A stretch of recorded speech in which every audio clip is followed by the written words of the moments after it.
I sat at the head of the mahogany conference table looking at the people I used to call family. The room was dead silent, the kind of heavy silence that happens right before a bomb goes off. The air conditioning hummed faintly, but all I could hear was the steady beating of my own heart. My wife's funeral was barely a memory, and already the vultures were circling above me. My daughter-in-law Monica leaned forward, placing both her hands flat on the polished wood. She did not look like a grieving relative. She looked like a predator who had just cornered her exhausted prey. She slammed a thick stack of legal documents onto the table, the sharp smack echoing loudly in the quiet room. She smiled coldly, a look of pure arrogance. "Now that the old woman is gone," she said, her voice dripping with venom, "you will put the company in my son's name and fend for yourself. You are done here, Richard. It is our turn now." I looked at my son Derek sitting right beside her. He looked down at his expensive shoes, too much of a coward to meet his father's eyes. They thought they had me completely backed into a corner. They truly believed a grieving 70-year-old man was an easy target, but they forgot exactly who built the empire they were trying to steal.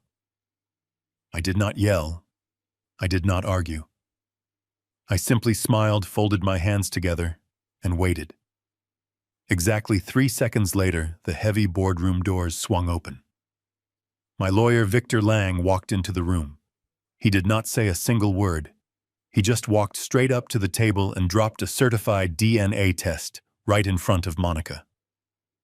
"Before I tell you what that piece of paper said and how I utterly destroyed the people who tried to bury me alive, let me know where you are watching from in the comments below. Hit the like button and subscribe to the channel if you have ever had to stand up and teach an ungrateful family member a lesson they will never forget. To understand how we ended up in that tense boardroom, you have to go back exactly 3 days. The sweet scent of funeral lilies still hung thick in the air of my home. My Diane was gone. 45 years of beautiful marriage cut short by pancreatic cancer in a matter of a few brutal months. The house was painfully quiet now, empty in a way that made my chest physically ache. I stood alone at the kitchen sink, letting the warm water run over my hands as I washed a simple drinking glass. It was a mindless task, something to keep my hands busy, so my mind would not wander back to the empty chair in our living room. The granite counter felt cold under my hands. Diane had picked out that granite. She loved this kitchen. And now someone who never truly respected her was standing on her floor, demanding the fruits of her lifelong labor. That was when I heard the sharp, rapid click of expensive heels echoing on the hardwood floor. I turned off the faucet and dried my hands. Monica strutted into the kitchen. There was not a single tear in her eyes. There was not a trace of sorrow on her perfectly made-up face. She was dressed in a sharp black designer suit, looking more like she was heading to a hostile corporate takeover than mourning the passing of her mother-in-law. Without a single word of comfort, without even bothering to ask how I was holding up after the hardest week of my life, she dropped a thick manila folder onto the counter. The sound was loud and deliberate. I looked down at the folder. Printed across the top page in bold black letters were the words, "Emergency Handover and Succession Agreement." I looked from the paper back up to Monica. "What is this, Monica?" I asked, keeping my voice perfectly level and calm. She sighed an exaggerated theatrical sigh, acting exactly as if she were dealing with a stubborn child. "It is for your own good, Richard," she said smoothly, leaning against the counter. "You are 70 years old. You just lost Diane. You are grieving, and you are in no condition to run Caldwell Logistics right now. You need to sign this agreement today so we can transfer the executive powers to Chase." Chase was my 18-year-old grandson, a boy who had barely managed to graduate high school and spent more time taking pictures of his sports cars for social media than he ever spent looking at a financial balance sheet. I stared at the legal document, feeling a cold, hard knot form deep in my stomach. Caldwell Logistics was not just a company to me. It was the blood, the sweat, and the tears of my entire adult life. Diane and I built that $15 million empire from a single rusty delivery truck back in 1985. We did not have wealthy investors. We had exactly $100 in our bank account and a shared dream. We spent our 20s eating cold sandwiches in freezing parking lots, sleeping in the cramped cab of that truck, and fighting tooth and nail for every single client we ever had. Diane kept the books on a fold-out table while I drove through blizzards to make deliveries. And now, only 3 days after I buried the woman who helped me build all of it, my daughter-in-law wanted me to hand the keys over to a teenager so she could pull the strings from the shadows. I did not raise my voice. I did not show her my anger. In business, the one who loses their temper is the one who loses the negotiation. I just looked at her and said, "The company is running just fine. I am grieving, Monica. I am not incapacitated." Right on cue, my son Derek walked into the kitchen. He was 42 years old, but standing next to his overbearing wife, he looked like a frightened little boy waiting for orders. He stepped forward and placed a gentle hand on my shoulder, putting on a highly rehearsed mask of deep concern. He was wearing a custom suit I bought for him, living a comfortable life I completely funded. Yet here he was, trying to put me out to pasture before the dirt on his mother's grave had even settled. "Dad, please just listen to her," Derek said softly, his voice trembling slightly. "The doctor said your blood pressure has been dangerously high since Mom got sick. We are terribly worried about you. We do not want to lose you too. Just sign the papers. Let Chase hold the title in the family trust, and Monica and I will handle all the daily operations for the company. You can finally rest and take care of yourself. You do not have to worry about a single thing anymore." It sounded so incredibly caring. It was the perfect plausible lie. A loving son and a concerned daughter-in-law stepping up to take a massive burden off an old man's shoulders. But I knew Derek better than anyone. I had spent millions of dollars on his elite Ivy League education, only to watch him become a weak man who could not make a single major decision without his wife's explicit permission. I looked at the expensive gold pen Monica had conveniently placed right next to the folder. "I will think about it," I said quietly, stepping back from the counter. "I need some time to read through the legal clauses before I sign anything." Derek nodded eagerly, clearly relieved that I had not flatly refused their demand. "Of course, Dad, take all the time you need," he said, forcing a warm smile. "Just do not wait too long. The market is very volatile right now, and the company needs steady leadership."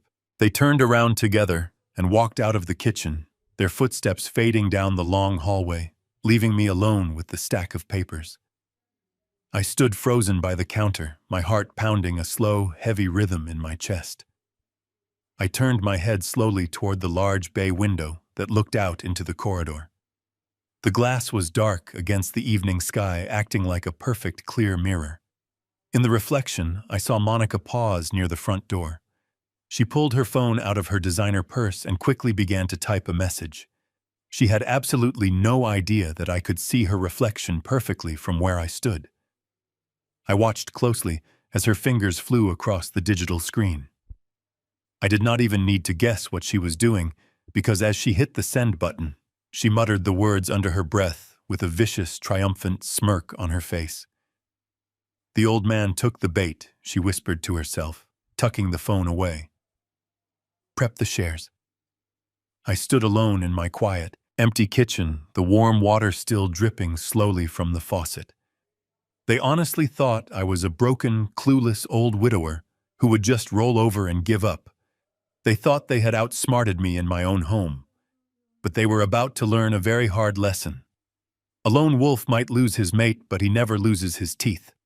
And I was about to bite back hard. The next morning I woke up before the sun considered rising. I did not sleep much. The silence of the house without Diane was suffocating. The heavy realization of my own family conspiring against me made the air feel even thinner. I needed the familiar hum of my empire to clear my head. I needed to stand in the halls of Caldwell Logistics and remember exactly who I was before I became an old widower in the eyes of my greedy children. By 6 in the morning, I was pulling my car into the executive parking lot. The crisp morning air felt sharp against my face as I walked up to the towering glass building. This place was my sanctuary. I had poured every ounce of my energy into these walls. I walked through the quiet lobby, nodding to the night shift security guard, and took the private elevator straight up to the executive floor. I bypassed my own office and headed directly for the executive archives at the end of the corridor. The archives held the backup records of every major financial transaction and trust document associated with Caldwell Logistics. If Monica and Derek were planning a hostile takeover, they would need to alter the foundational operating agreements. I reached the heavy security door and pulled my master keycard from my pocket. I swiped the plastic card against the electronic reader, expecting the familiar green light and the mechanical click of the unlocking mechanism. Instead, the keypad beeped a harsh, flat tone. The small light blinked a solid, angry red. Access denied. I stared at the glowing digital panel. My card was the master key. It was programmed to never expire and to grant unlimited access to every single room in the building. I swiped the card a second time. The reader beeped again. Red light. Access denied. I swiped it a third time, pressing the plastic against the sensor. Red light. Access completely denied. Are you having some trouble with the door, Richard? The voice came from the shadows near the break room, startlingly loud in the quiet hallway. I turned around slowly. Stepping out into the dim morning light was Bradley Jenkins. Bradley was our chief financial officer. He was 45 years old and wore custom-tailored suits. He was wearing far too much expensive cologne. The heavy scent of musk and cedar rolled off him in waves that made my stomach turn. He walked toward me with a rehearsed plastic smile plastered across his face. He looked entirely too awake and far too comfortable for 6 in the morning. Bradley, I said, keeping my voice perfectly calm and steady. My master keycard seems to be malfunctioning. It is rejecting my clearance for the executive archives. Bradley stopped a few feet away from me, tucking his manicured hands into his pockets. Oh, right, he said, his smile widening just a fraction. I should have warned you. We are running a massive system update on the security servers this weekend. Derek ordered a complete overhaul of the digital access protocols to ensure our corporate data remains secure. The system is temporarily restricting access to all sensitive areas while the technicians migrate the files. Derek ordered it. I repeated slowly, letting the words hang in the empty corridor. Bradley nodded smoothly, completely unfazed. Yes, Derek thought it was best to handle the security migration now. He mentioned you would be taking an extended leave of absence to mourn Diane, so he took the initiative to approve the technology overhaul. Do not worry about a thing, Richard. We have everything completely under control. You should go home and get some rest. I looked into Bradley Jenkins' eyes. They were cold, calculating, and full of silent mockery.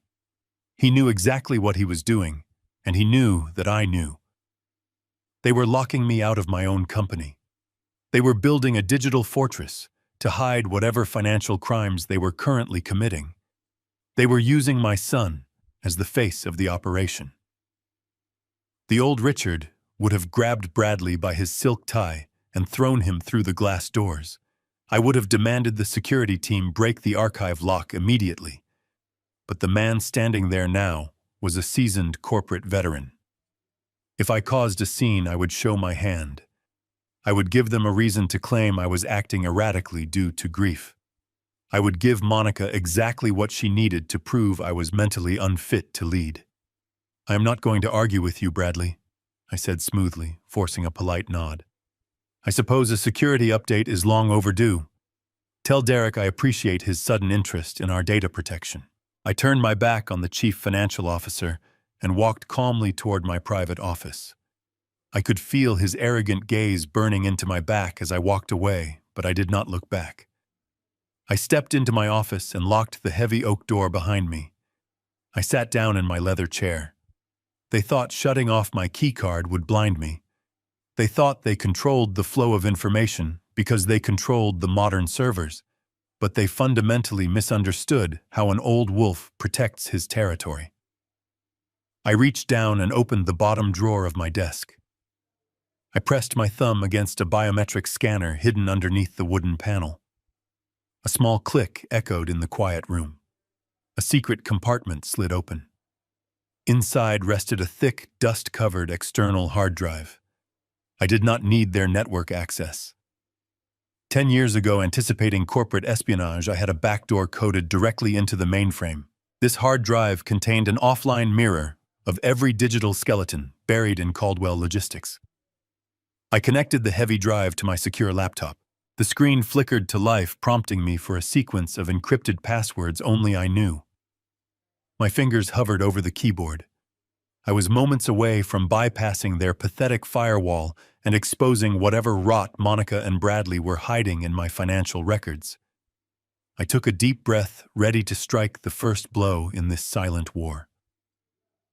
Before my finger could press the enter key, the sharp ringing of my private cell phone shattered the silence. I jumped slightly, pulling my hand back from the keyboard. Very few people had this personal number. Absolutely no one should be calling it at 6:30 in the morning. I pulled the phone from my jacket pocket and looked at the glowing screen. The caller identification displayed the name of the local county hospital. A cold wave of dread washed over me. Hospitals do not call at dawn with good news. I accepted the call and lifted the phone to my ear. "Hello," I said, my voice barely above a whisper. "Mr. Richard Caldwell," a woman asked. Her tone was strictly professional, but carried an undeniable weight of urgency. "This is the emergency department at Memorial Hospital. I am calling regarding your grandson, Chase Caldwell. He has been in a severe motorcycle accident. He is currently in the trauma unit, and we need family members here immediately." I slammed the laptop shut and shoved the encrypted hard drive back into the hidden compartment of my heavy oak desk. The digital war for Caldwell Logistics would simply have to wait. My grandson was currently bleeding. I grabbed my car keys with shaking hands, my heart hammering a frantic rhythm against my ribs. I sprinted out of my private office, completely ignoring the confused and annoyed look on Bradley Jenkins' face as I rushed past the corporate break room. I slammed my hand against the elevator button, my mind racing with terrifying images of Chase lying broken on the cold asphalt. He was a reckless teenager with far too much money and far too little sense, but he was still my family. He was the only heir Diane had truly doted on during her final years. The drive to Memorial Hospital was a terrifying blur of flashing traffic lights, blaring horns, and reckless swerves through the morning traffic. I broke every single speed limit in the city, gripping the cold leather steering wheel until my knuckles turned completely white and my forearms ached with tension. I pushed the accelerator all the way to the floorboard, praying silently that I would not be too late. I abandoned my car in the emergency drop-off zone, not caring about the parking violation, and burst through the sliding glass doors of the hospital. The harsh fluorescent lights of the trauma ward stung my tired eyes. The overwhelming smell of cheap antiseptic and stale waiting room coffee filled the chilly morning air. I spotted them immediately at the far end of the long, sterile hallway. Monica was pacing back and forth, her expensive designer heels clicking a sharp, rhythmic tempo against the polished linoleum floor. She was furiously typing on her smartphone, looking significantly more inconvenienced than devastated. Derek sat slumped in an uncomfortable plastic waiting room chair with his head buried deep in his hands. His tailored suit was severely wrinkled, and his broad shoulders shook slightly under the bright hospital lights. I hurried down the hallway, my heavy footsteps announcing my sudden arrival. Derek looked up, his face extremely pale and slick with a nervous sweat. "Dad," he choked out, standing up quickly and wiping his hands on his trousers. "I got here as fast as I possibly could," I said, grabbing his shaking shoulders. "What exactly happened out there, and how bad is his condition right now?" Derek swallowed hard, his anxious eyes darting toward Monica, who had finally stopped typing to look at me with mild annoyance. "He took a sharp corner way too fast on that brand new sports motorcycle," Derek explained, his voice trembling noticeably. He lost control of the bike and slid directly into a steel guardrail on the busy highway. He was wearing his protective helmet, thank God, so there is no severe brain damage or spinal trauma. But he suffered a very deep laceration on his left thigh and some minor internal bruising around his ribs. He lost a significant amount of blood at the scene of the accident before the paramedics could arrive and apply a proper tourniquet. Monica aggressively crossed her arms over her chest, letting out a sharp, highly frustrated sigh that echoed loudly in the quiet corridor. "It is a complete and utter disaster, Richard. We were strictly scheduled to finalize the executive trust transfer this afternoon, and now we are stuck sitting in this miserable waiting room." I stared at her, completely appalled by her absolute lack of basic maternal concern. Her teenage son was lying on a surgical operating table, and she was only worried about a corporate handover schedule. Before I could formally reprimand her for her stunning callousness, the heavy double doors of the trauma bay swung open. A very tired-looking attending physician stepped out into the quiet waiting area. He wore blue surgical scrubs that were visibly stained with small dark spots of fresh blood. His blue surgical mask was pulled down around his neck, revealing a deeply lined, physically exhausted face. "Family of Chase Caldwell," he called out loudly, his authoritative voice echoing down the hospital corridor. We rushed forward together, forming a tight, anxious circle around the exhausted medical professional. "He is medically stable for the moment," the physician said, holding up a thick metal clipboard and clicking his pen. "We managed to successfully stop the primary hemorrhaging in his upper leg, and his vital signs are currently holding steady on the monitors. However, his overall hemoglobin levels are dropping to a critically low point. We need to administer a massive blood transfusion immediately to prevent him from slipping into severe hypovolemic shock." Derek let out a loud, shuddering breath of profound relief, leaning heavily against the painted drywall for physical support. "Then do it immediately," Monica demanded, waving her manicured hand dismissively at the doctor. "Give him the required blood and patch him up quickly so we can finally get out of this depressing place. We have a private, luxurious recovery suite waiting for him at our home." The doctor frowned deeply, clearly unimpressed by Monica and her highly demanding, arrogant attitude. "It is not that simple, ma'am," he said, his professional tone growing noticeably firm and uncompromising. "Your son has a very rare and specific blood type. He is AB positive. Under normal daily circumstances, this would not be a massive logistical issue. But our hospital blood bank experienced an unprecedented shortage this week due to a multi-car pileup on the interstate. We simply do not have enough AB positive or universal donor blood in our immediate hospital inventory to safely and fully complete the required transfusion." He looked directly at Derek, then shifted his serious gaze to Monica. "We need direct family donors right now, immediately.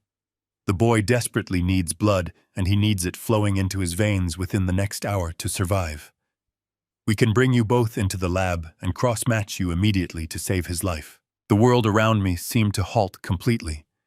The low mechanical hum of the hospital ventilation system faded entirely away.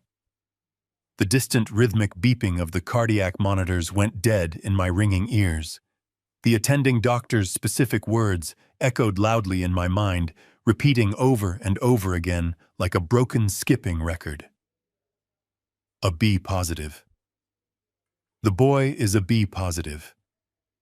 My mind, rigorously trained over decades to analyze complex corporate data and detect absolute factual inconsistencies, immediately latched onto a monumental, undeniable biological impossibility. I am an O blood type. My beloved late wife Diane was an O blood type. By the absolute unbreakable scientific laws of human genetics, two biological parents with type O blood can only ever produce children with type O blood. Therefore, my biological son Derek was undeniably factually an O blood type. I knew this for an absolute fact. I vividly remembered the medical paperwork from his severe childhood appendectomy surgeries. Monica, I knew from a brief conversation years ago during a minor family medical scare, was an A blood type. I stood perfectly still in the sterile hospital corridor, staring blankly at the white wall directly behind the doctor. Basic high school biology began to scream blaring alarms deep inside my head. An O blood type parent and an A blood type parent can naturally produce an A blood type child. They can occasionally produce an O blood type child. But they cannot, under any conceivable scientific circumstance, ever produce an AB positive child. The dominant B allele had to come from somewhere. It had to come directly from a biological father who actively carried the B genetic trait. Derek absolutely did not carry it. I absolutely did not carry it. Diane absolutely did not carry it. There was only one impossible, horrifying, devastating conclusion staring me right in the face in that bright hallway. The teenage boy bleeding out on the surgical operating table, the boy I had spoiled and loved and rigorously prepared to inherit my $15 million logistics empire, did not have a single solitary drop of Caldwell blood running through his veins. Chase was not my biological grandson. I slowly turned my heavy head to look at Monica. She was furiously arguing with the tired doctor, loudly demanding he call another private hospital to fly the necessary blood in by an emergency helicopter.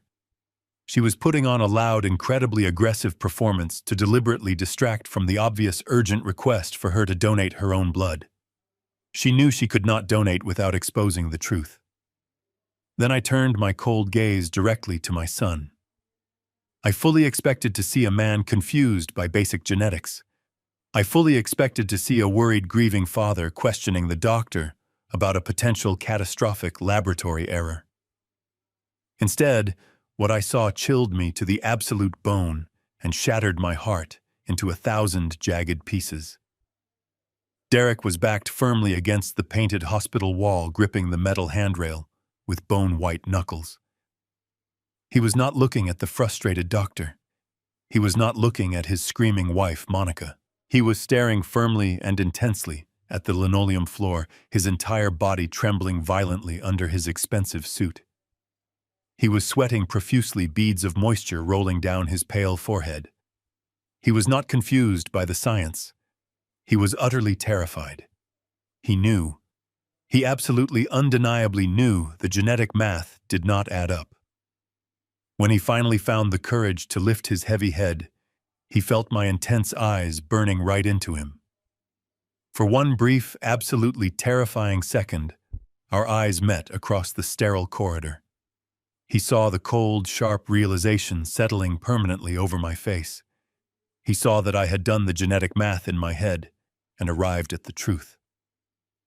Derek immediately broke eye contact, looking away entirely, completely unable to face the father he was actively helping to destroy.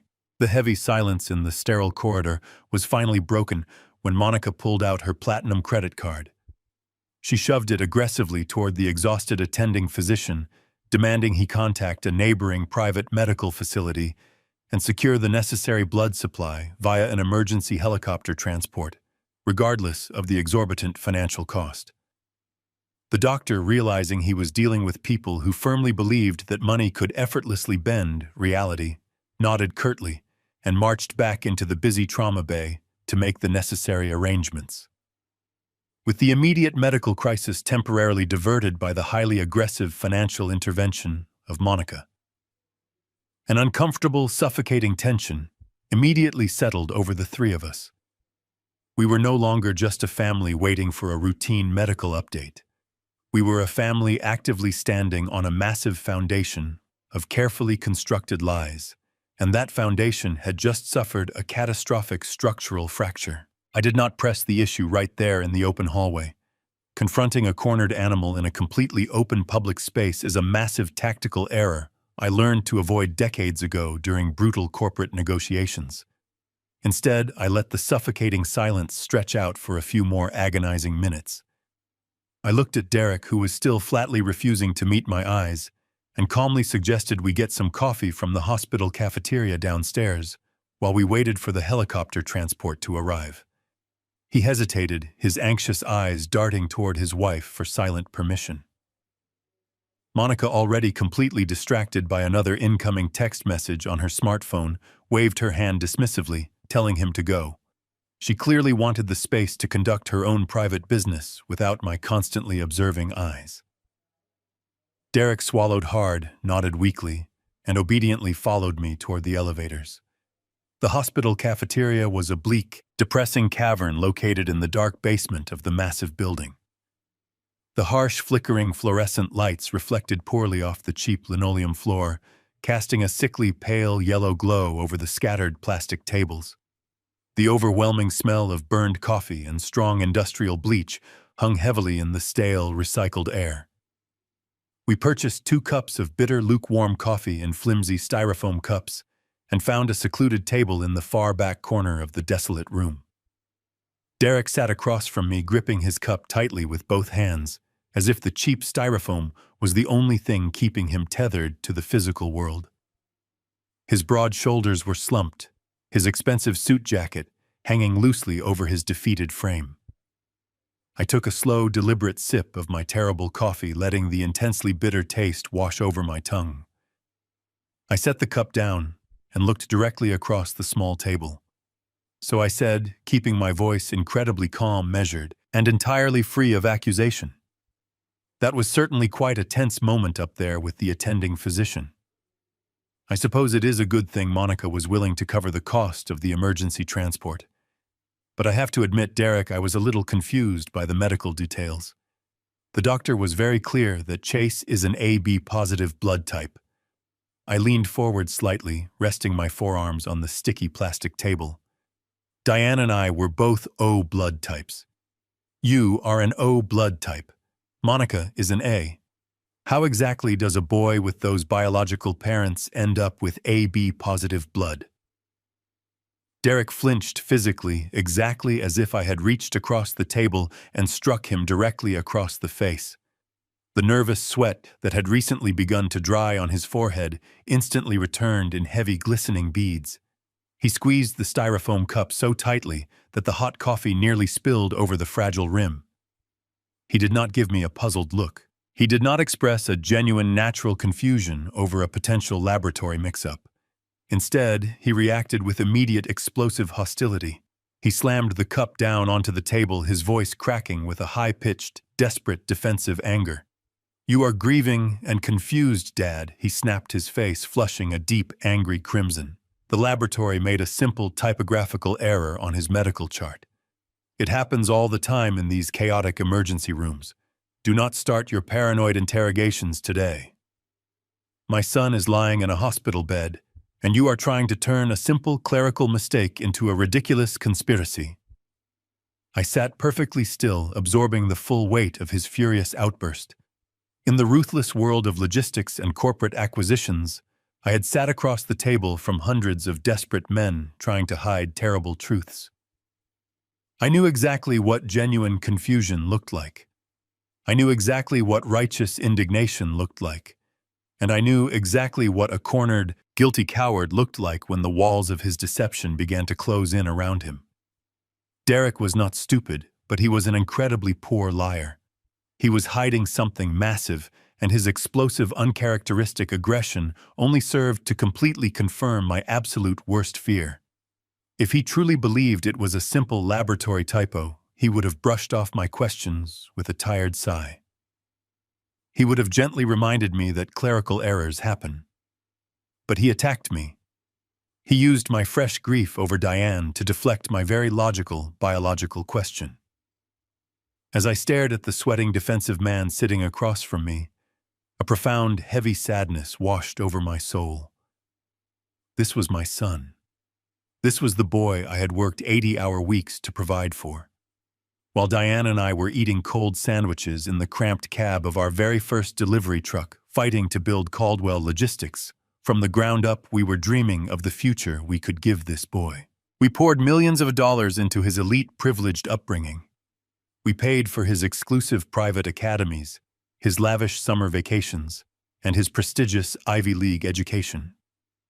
We gave him absolutely every single advantage that we never had, hoping to forge a strong, intelligent, capable leader who could take our empire into the next generation. But all that money, all that privilege, and all that expensive education had only managed to produce a remarkably weak-willed follower. Derek had returned from his elite university not as a conqueror, but as a man completely devoid of a strong internal compass.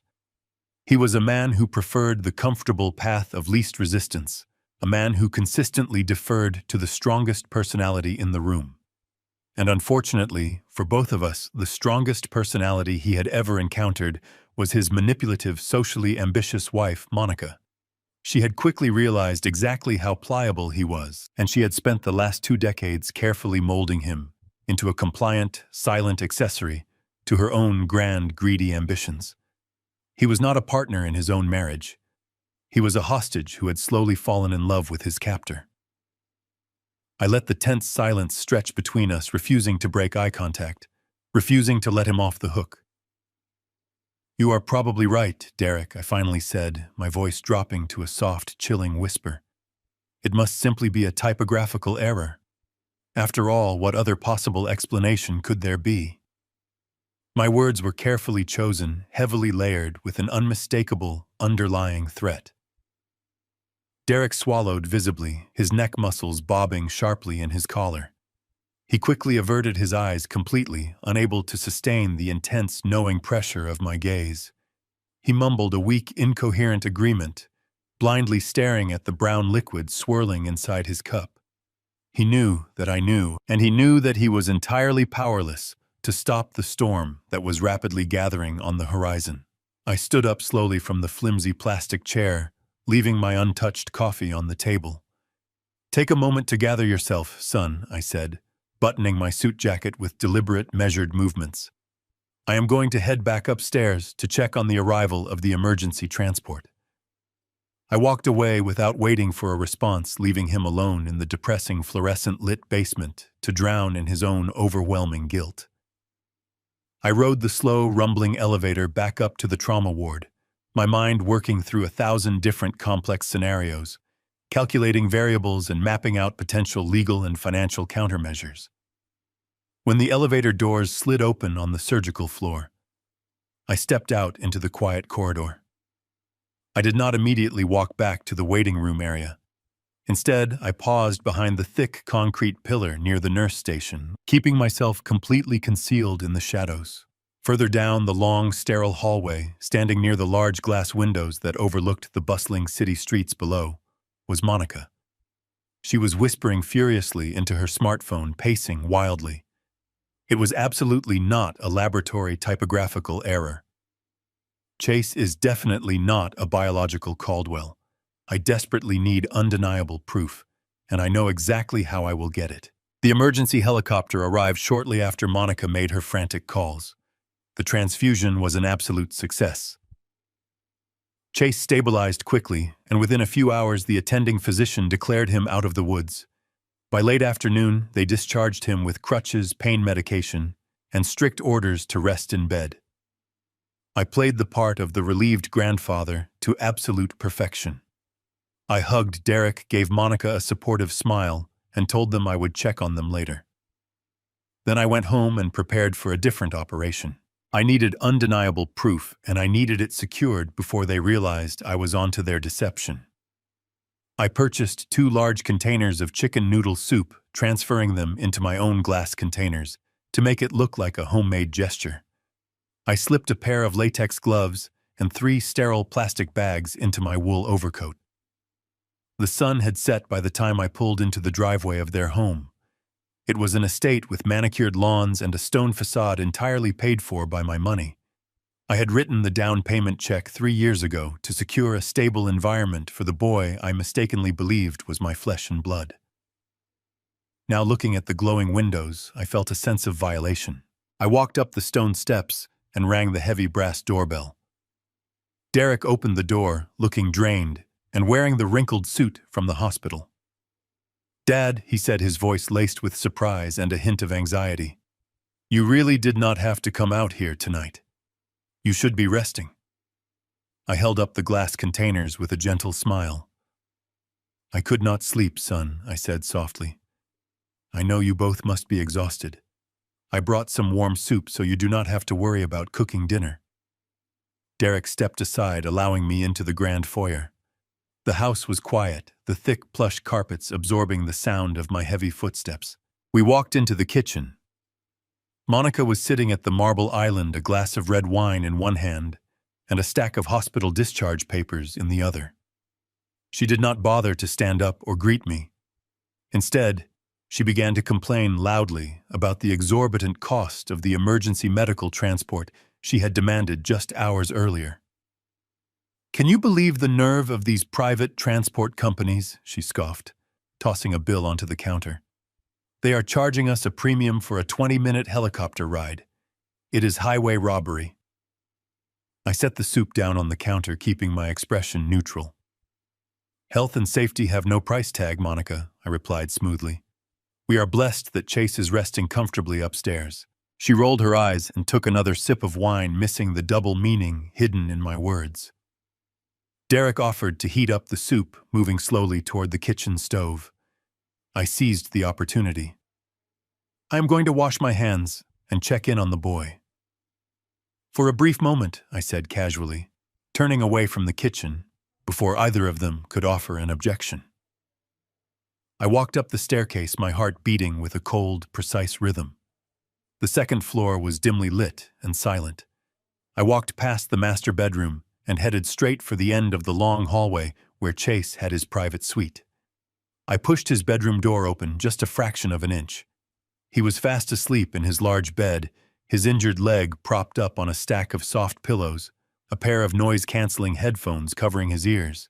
I quietly pulled the door shut and slipped directly into his private attached bathroom. The room smelled of expensive cologne and mint toothpaste. I reached into my overcoat pocket and pulled out the sterile plastic bags and the surgical latex gloves. I snapped the gloves over my hands, moving with the quiet efficiency of a man completely focused on his mission. I opened the mirrored medicine cabinet above the porcelain sink. There, resting in a sleek ceramic holder, was his blue electric toothbrush. The bristles were still slightly damp from recent use. It was a perfect, uncontaminated source of raw genetic material. I carefully extracted the toothbrush, making absolutely sure not to touch the bristle head, and dropped it directly into the first sterile plastic bag. I sealed the tight plastic zipper shut, locked the evidence away in my deep pocket, and closed the medicine cabinet without making a single sound. That was half the battle. Now I needed Derek.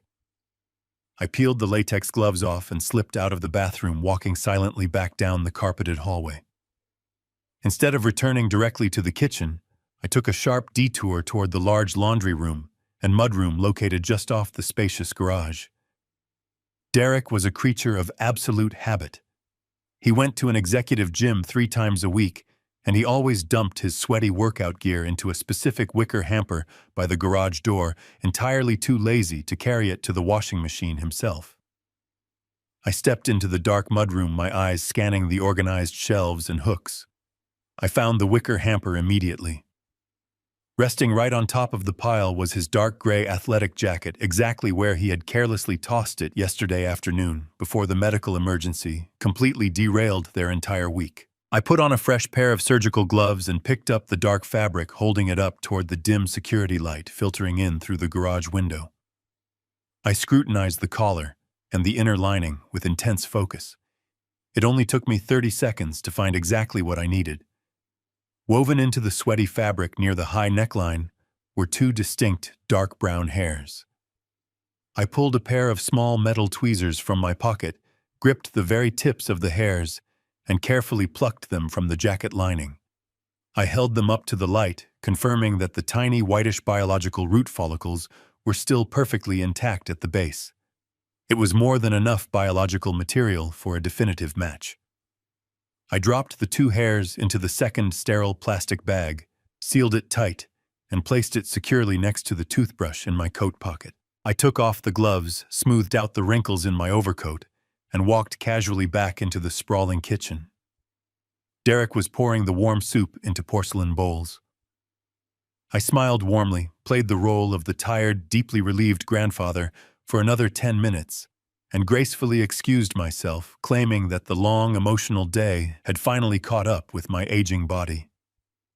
They watched me walk out the front door, completely unaware that I was walking away with the absolute destruction of their entire carefully constructed world safely tucked inside my pocket. I got into my car, locked the doors, and drove out of their pristine suburban neighborhood. But I did not drive back to my empty house. I turned my car onto the dark interstate highway and pressed the accelerator down. I drove straight through the dark night to a private genetics laboratory located 2 towns over.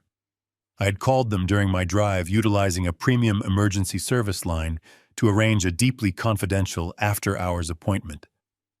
I arrived at the sleek, unmarked medical building just past 2 in the morning. A stern-looking laboratory technician in a white coat let me in through the heavy glass security doors. I handed him the 2 perfectly sealed plastic bags and a thick envelope containing exactly $5,000 in crisp, clean, untraceable cash. I demanded a highly expedited priority analysis today. The young technician counted the cash very carefully, labeled the plastic bags with random numerical barcodes to ensure complete anonymity, and promised me definitive, legally binding results within 48 hours. I walked out of the private clinic as the first faint streaks of purple dawn broke across the eastern horizon. The biting morning chill whipped my face, but I felt a strange burning heat radiating deep within my chest. I had the biological evidence secured. The scientific hammer was officially in motion. I unlocked my car and slid into the cold leather driver's seat, letting out a long, heavy breath.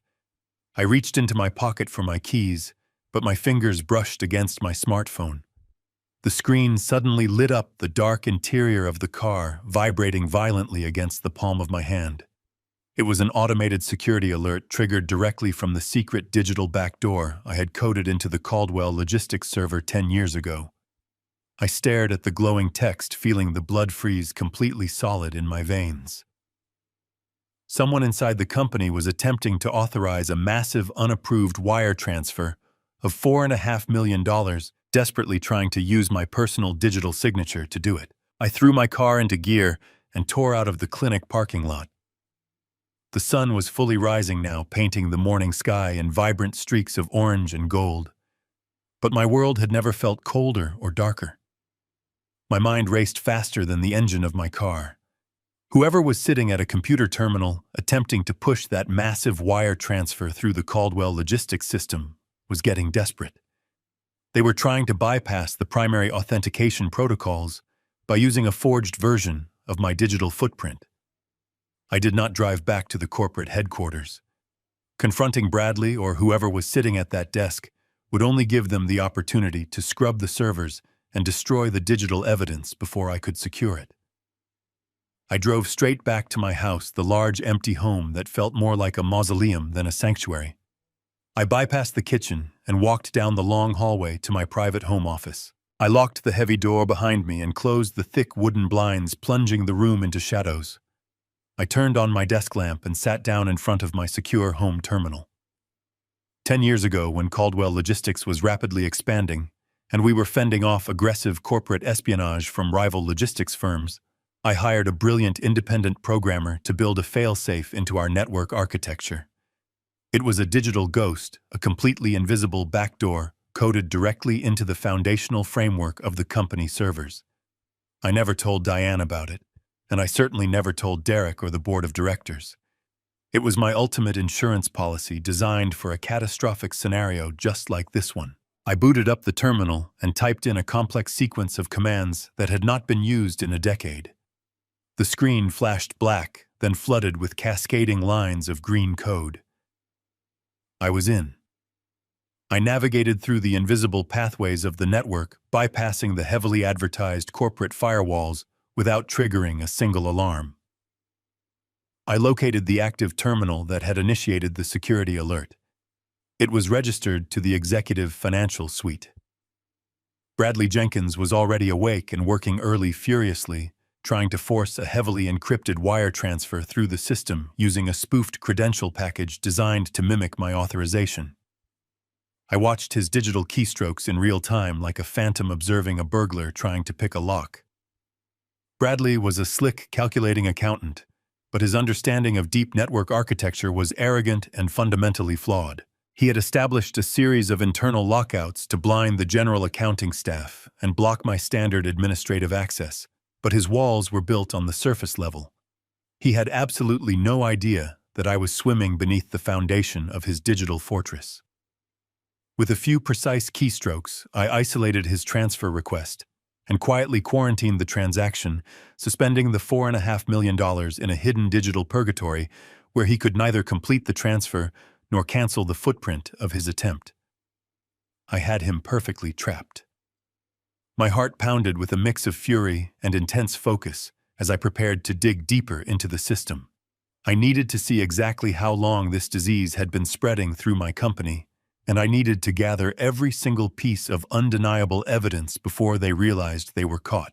Having stopped the immediate financial hemorrhage, I turned my attention to the origin of the rot.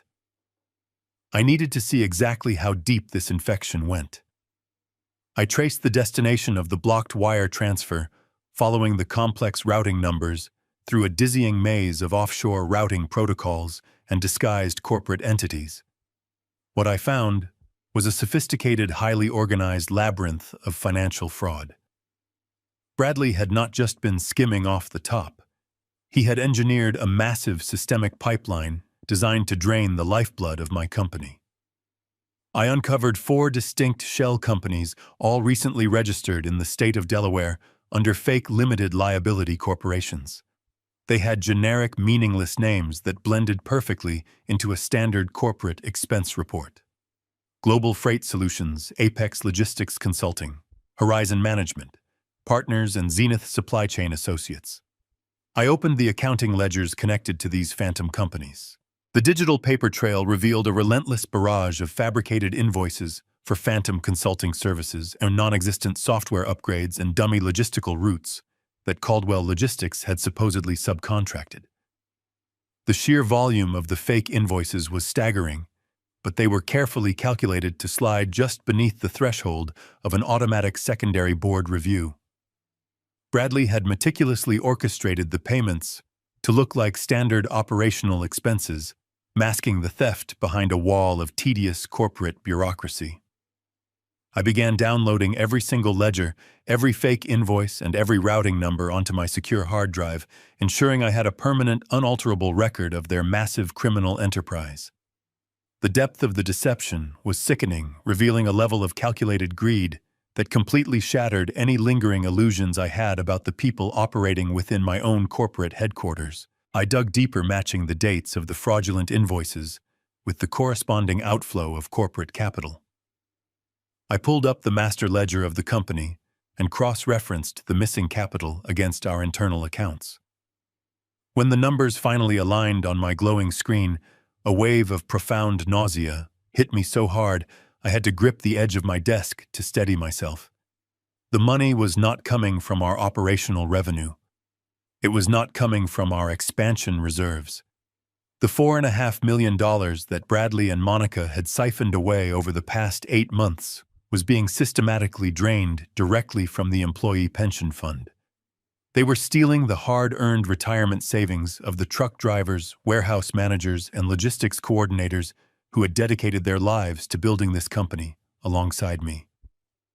But the absolute worst part was the timeline. I stared at the dates of the largest outgoing wire transfers, feeling a sharp, twisting agony in my chest. The first massive withdrawal was initiated 8 months ago. That was exactly the same week Diane received her terminal cancer diagnosis. While I was sitting in sterile oncology waiting rooms holding my dying wife's fragile hand and crying over her hospital bed, my daughter-in-law and my chief financial officer were busy plundering the company vaults. They knew I was completely distracted by grief and medical decisions. They knew my attention was entirely focused on the woman I loved more than life itself. They weaponized my pain and used Diane's tragic decline as a convenient, prolonged distraction to orchestrate their massive theft. Every time Monica visited the hospice facility, she was calculating how much more she could steal. I sat back in the heavy leather chair, the glow of the computer monitor illuminating the dark room. The pieces of the puzzle were finally clicking together with terrifying clarity. The massive embezzlement of the pension fund, the fake Delaware corporations, the desperate, panicked attempt to push a final wire transfer through the system at dawn, and the sudden, aggressive push for me to sign the succession documents mere days after Diane's funeral. I reached into my briefcase and pulled out the thick manila folder Monica had slammed onto my kitchen counter the day before. The emergency handover and succession agreement. I flipped past the first few pages of legal jargon regarding executive powers and skipped directly to the final clauses buried at the very end of the extensive document. There it was, hidden beneath layers of dense corporate terminology. A comprehensive indemnification clause completely absolving the new executive board of any prior financial discrepancies, and a mandatory authorization for the upcoming end-of-year audit bearing my signature as the sole approving authority. The handover document was never about taking power. It was never about Monica wanting to rule the company from the shadows. The document was a meticulously crafted legal shield. The end-of-year corporate audit was scheduled to begin in less than 3 weeks. An independent auditing firm would tear through the company ledgers, and it would take them less than an hour to notice a gaping $4.5 million hole in the employee pension fund. When the federal investigators inevitably arrived to comb through the wreckage, they would demand answers. They would look at the digital authorization logs. They would see the spoofed credentials holding my digital signature. And if I signed that handover document, I would be legally authenticating all financial operations prior to the transfer of power. Monica and Bradley were not just stealing my money. They were meticulously framing me for the entire operation. They intended to use my signature to bury the massive embezzlement entirely under my name. They needed my signature to seal my coffin, and they were willing to use my grief to get it. They vastly underestimated the man they were trying to destroy. The hours following my discovery in the digital shadows of Caldwell Logistics dragged on with suffocating slowness. I paralyzed Bradley Jenkins and his frantic attempt to transfer $4.5 million, freezing the stolen pension funds in a void. But that was only the financial battlefield. The biological war was still waging silently, waiting for science to deliver its indisputable verdict. I stayed locked inside my dimly lit home office for 2 days. I ignored the relentless phone calls from my son Derek, who was growing increasingly anxious about my delayed response to the succession agreement. I ignored the demanding text messages from Monica, who was wondering why her perfectly laid trap had not yet snapped shut. I needed to maintain total silence. To react now without having every piece of the puzzle firmly locked into place would be a catastrophic tactical error. I drank bitter black coffee and stared at the walls, my mind compartmentalizing the betrayal into manageable, actionable pieces. Finally, on the morning of the 3rd day, the secure burner phone resting on my desk vibrated violently. It was a local number, the private genetics laboratory I visited under the cover of darkness. I answered the call immediately, my voice steady and devoid of emotion. "Mr. Caldwell," a sterile professional voice said through the speaker, "we have completed the expedited analysis on the biological samples you provided. The comprehensive results have been compiled, verified, and sealed. They are ready for immediate physical pickup at our front desk." I did not ask for the results over the phone. I needed to hold the physical document in my hands. I thanked the technician, disconnected the call, and grabbed my heavy wool overcoat. The final nail in the coffin of my family was waiting for me. The drive to the private clinic felt vastly different in the stark light of the morning sun. When I had driven this exact route 3 nights ago, I was a man fueled by desperate, frantic suspicion. Navigating the busy suburban streets and watching normal people go about their mundane daily routines, I was a man marching toward an inevitable execution. I parked my truck in the sleek, unmarked lot of the medical building and stepped out into the crisp autumn air. The clinical white walls of the lobby offered no comfort. I approached the reception desk and provided the anonymous numerical barcodes the technician had assigned to my plastic bags. The receptionist, a young woman who looked entirely too cheerful for a place that routinely delivered life-destroying news, checked her computer terminal and retrieved a thick, tamper-proof manila envelope from a locked filing cabinet. She slid it across the counter, completely unaware of the absolute devastation sealed inside its thick paper walls. I took the envelope, feeling its heavy physical weight in my hands. I did not open it in the lobby. I needed the absolute privacy of my own space. I walked back out through the sliding glass doors, the automated hum sounding unnaturally loud in my ears. I climbed into the driver's seat of my truck, closed the heavy door, and locked it. I started the engine, letting the deep rhythmic rumble of the motor fill the insulated cabin.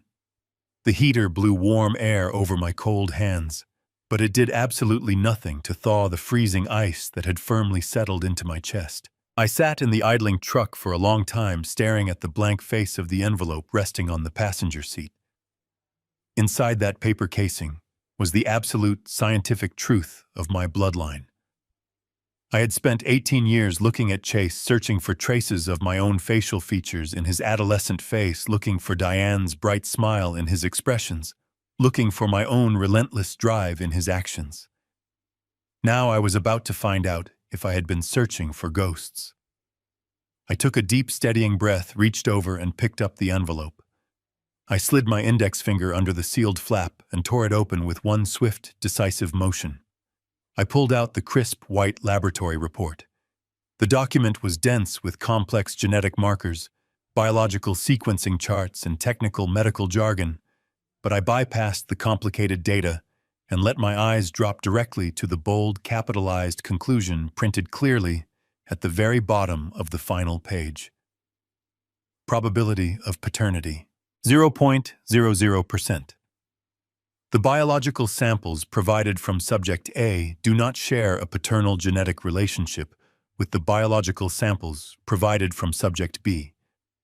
The subject known as Chase is excluded as the biological offspring of the subject known as Derek. I read the numbers again. 0.00%. There was no margin for error. There was no statistical anomaly. It was a complete, undeniable biological zero. The teenage boy I had loved, spoiled and prepared to inherit my $15 million empire, was an absolute stranger. He did not possess a single drop of Caldwell blood. Diane's sacred lineage, the family legacy we had worked so incredibly hard to secure, had died the moment my wife took her final breath in that hospice bed. For exactly 1 minute, a wave of profound, crushing grief washed over me. I mourned the loss of my grandchild. I mourned the absolute deception that had robbed me of a true legacy. I grieved for Diane, thanking whatever higher power existed that she had passed away before having to witness this sickening betrayal. But the grief did not last. It was almost instantly eradicated, burned away by a cold, calculating, and utterly terrifying rage. The sorrow was completely eclipsed by the sharp, focused clarity of a man who had just realized he was surrounded by vicious predators. I folded the laboratory report perfectly in half and placed it securely into the inner pocket of my tailored suit jacket. My mind, rigorously trained by decades of ruthless corporate warfare, began to rapidly process the new variables of the battlefield. If Derek was not the biological father of the boy, then who was? Monica was a highly calculating, incredibly ambitious woman. She would not risk her extremely comfortable, heavily subsidized lifestyle on a random, meaningless affair with a stranger. If she was going to commit an infidelity that could potentially destroy her lucrative marriage to the heir of a logistics empire, she would do it with someone useful. Someone who could actively help her achieve her ultimate goal of absolute financial control. She would partner with someone who understood exactly how to manipulate massive sums of money without triggering internal corporate alarms. She would partner with someone who had deep, unrestricted access to the complex financial architecture of Caldwell Logistics. The realization struck me with the force of a speeding freight train. The missing $4.5 million from the employee pension fund. The fake shell companies registered in Delaware. The frantic early morning attempt to push a massive wire transfer through the system using my spoofed digital signature. Monica was not orchestrating this massive corporate embezzlement all by herself. She had a highly skilled, deeply embedded partner on the inside. I pulled out of the medical clinic parking lot, my destination firmly set.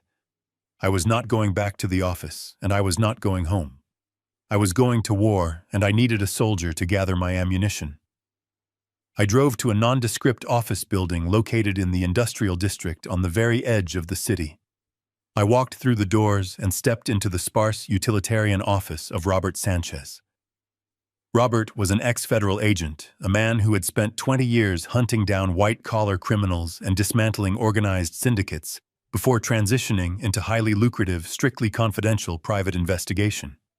He was ruthless, incredibly efficient, and entirely devoid of moral hesitation when properly compensated. I sat down in the uncomfortable chair across from his metal desk. I did not offer any pleasantries. I reached into my coat pocket, pulled out my checkbook, and signed a blank check. I slid the crisp piece of paper across the metal desk, leaving the financial amount completely empty. Robert looked at the blank check, his dark eyes narrowing with intense professional curiosity. "I need you to dig up every single shadow Monica ever cast, both before and after she managed to marry my son," I instructed, my voice hard and unforgiving like cracked ice. "Leave absolutely no stone unturned. I want to know where she spends her afternoons, what she buys, and exactly who she meets when she thinks nobody is looking. I want her entire life completely dismantled and laid bare on my desk." Robert slowly picked up the blank check, a slow, knowing smile spreading across his weathered face. "Where exactly would you like me to start, Mr. Caldwell?" he asked quietly. I leaned forward, the cold rage burning brightly in my chest. "Start with Bradley Jenkins." I spent the next 3 days walking through my life like a ghost. I went to the office, attended meetings, and reviewed quarterly projections, as if the ground beneath me had not completely collapsed. I nodded at Bradley Jenkins when we passed in the hallway, offering him the same polite, professional smile I had given him for years. I answered Derek's increasingly anxious phone calls regarding the succession documents, assuring him in a weary, defeated voice that I just needed a little more time to finalize my affairs. Every word I spoke was a carefully calculated performance. I was a man standing in the center of a burning room, calmly adjusting his tie while quietly bolting all the doors from the inside. They believed they were watching a powerful man slowly fade into irrelevance due to the overwhelming grief of losing his wife. They had no idea they were actually watching a predator patiently arranging his killing floor. On the evening of the third day, my burner phone finally buzzed. It was a single text message from Robert Sanchez, containing an address for a 24-hour diner located on the industrial outskirts of the city, and a specific time. I arrived 15 minutes early, pulling my truck into the dimly lit, pothole-ridden parking lot. The diner was a relic from another era, smelling strongly of stale fryer grease and cheap black coffee. Robert was already sitting in a sticky vinyl booth tucked far away in the back corner, completely hidden from the large front windows. He was nursing a mug of black coffee, his face an unreadable mask of professional stoicism. As I slid into the booth across from him, he did not offer a greeting. He simply reached into his worn leather briefcase and pulled out a thick, heavy manila folder.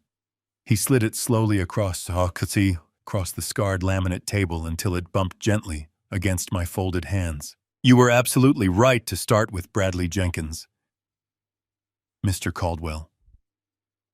Robert said, his voice a low, gravelly murmur that barely carried over the ambient hum of the diner's old refrigerator units. They were not exceptionally careful. Arrogance rarely is. I stared at the thick dossier.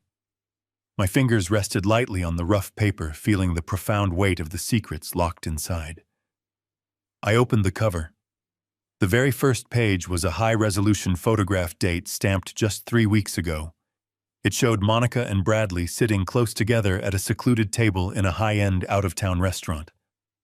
Bradley was leaning in his hand, resting intimately over hers, their faces close in private, animated conversation. It was not a business meeting. It was the undeniable body language of two people who shared a deep, familiar, and highly secretive history. They did not meet at Caldwell Logistics during a corporate restructuring event 5 years ago, as they had always claimed. Robert explained, tapping a thick stack of printed documents near the back of the folder. I pulled their university records. They met 20 years ago at an out-of-state business college. They were college sweethearts. They lived together in a rented apartment for 2 full years before graduation. When they realized neither of them had the familial wealth necessary to fund their expensive ambitions, they apparently made a strategic decision to seek out more lucrative opportunities. I flipped through the pages, my eyes scanning hotel receipts, credit card statements, and private flight manifests that painted a clear, undeniable picture of a continuous, highly coordinated 19-year affair.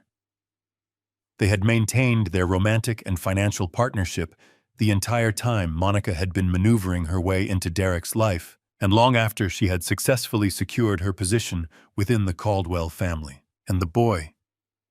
I asked, my voice barely a whisper, though I already knew the answer. Robert nodded slowly, his expression grim. I secured a discrete biological sample from Bradley Jenkins yesterday morning. I expedited the genetic analysis against the data you previously obtained. Bradley Jenkins is undeniably the biological father of Chase. Monica was pregnant with his child before she ever walked down the aisle with your son. They essentially planted a cuckoo bird directly in your nest, Mr. Caldwell, ensuring they had a permanent biological anchor tied directly to your family's vast fortune. The revelation hit me with sickening clarity. It was an incredibly long con, a 19-year strategic infiltration designed to slowly siphon the lifeblood of my empire. Monica had used my weak-willed son to gain access to the Caldwell wealth, and she had used her biological child with Bradley to ensure she possessed a permanent, unbreakable claim to the family inheritance. They had manipulated my love, my pride, and my desperation for a grandson to cement their ultimate financial security. But the true devastation, the absolute killing blow, was still waiting for me in the depths of Robert's meticulous investigation. Robert reached across the sticky table and pulled out a single sheet of paper that had been paper-clipped to a secondary file. This was the most difficult piece of the puzzle to extract, he said, his voice dropping even lower. I had to utilize some highly unconventional digital retrieval methods to pull this from a deleted archive server. But I thought it was critical that you saw the entire picture. He slid the paper toward me. It was a printed copy of a private email date stamped exactly 10 years ago. It was sent from a heavily encrypted private account belonging to Derek, addressed directly to Monica's personal email address. I looked down at the paper, my eyes scanning the text. The words were burned into my retinas, destroying the last remaining fragments of the family I thought I knew. I read the message, my heart turning into a cold, heavy stone. Monica, the email read, I got the test results back from the specialist today. It is confirmed. I am completely sterile. The childhood infection caused permanent, irreversible damage. There is absolutely no chance of me ever fathering a child. We have to be incredibly careful. If my mother finds out, if she realizes I cannot provide a biological heir, she will invoke the bloodline clause in her trust. She will cut me out completely and leave everything to charity. We have to maintain the illusion. My father must never know. Chase is the only thing keeping my inheritance secure. The diner faded away. The smell of grease, the hum of the refrigerator, the low murmur of the few other patrons, it all vanished into a ringing, suffocating void. Derek knew. He had known for 10 years. He knew that Chase was not his son, and he knew that Monica had brought another man's child into our family. But instead of confronting the betrayal, instead of coming to me with the truth, my son had actively chosen to become a willing accomplice to the deception. He had participated in the massive sustained fraud because he was absolutely terrified of losing his financial inheritance. Diane had always been fiercely protective of the Caldwell legacy. She had insisted on a strict ironclad clause in our family trust, stating that the bulk of our corporate assets and personal wealth would only ever be transferred to direct biological descendants of the Caldwell bloodline. She wanted to ensure that the empire we built from a single rusty truck would never be handed over to opportunistic outsiders or manipulative spouses. Derek knew about this clause.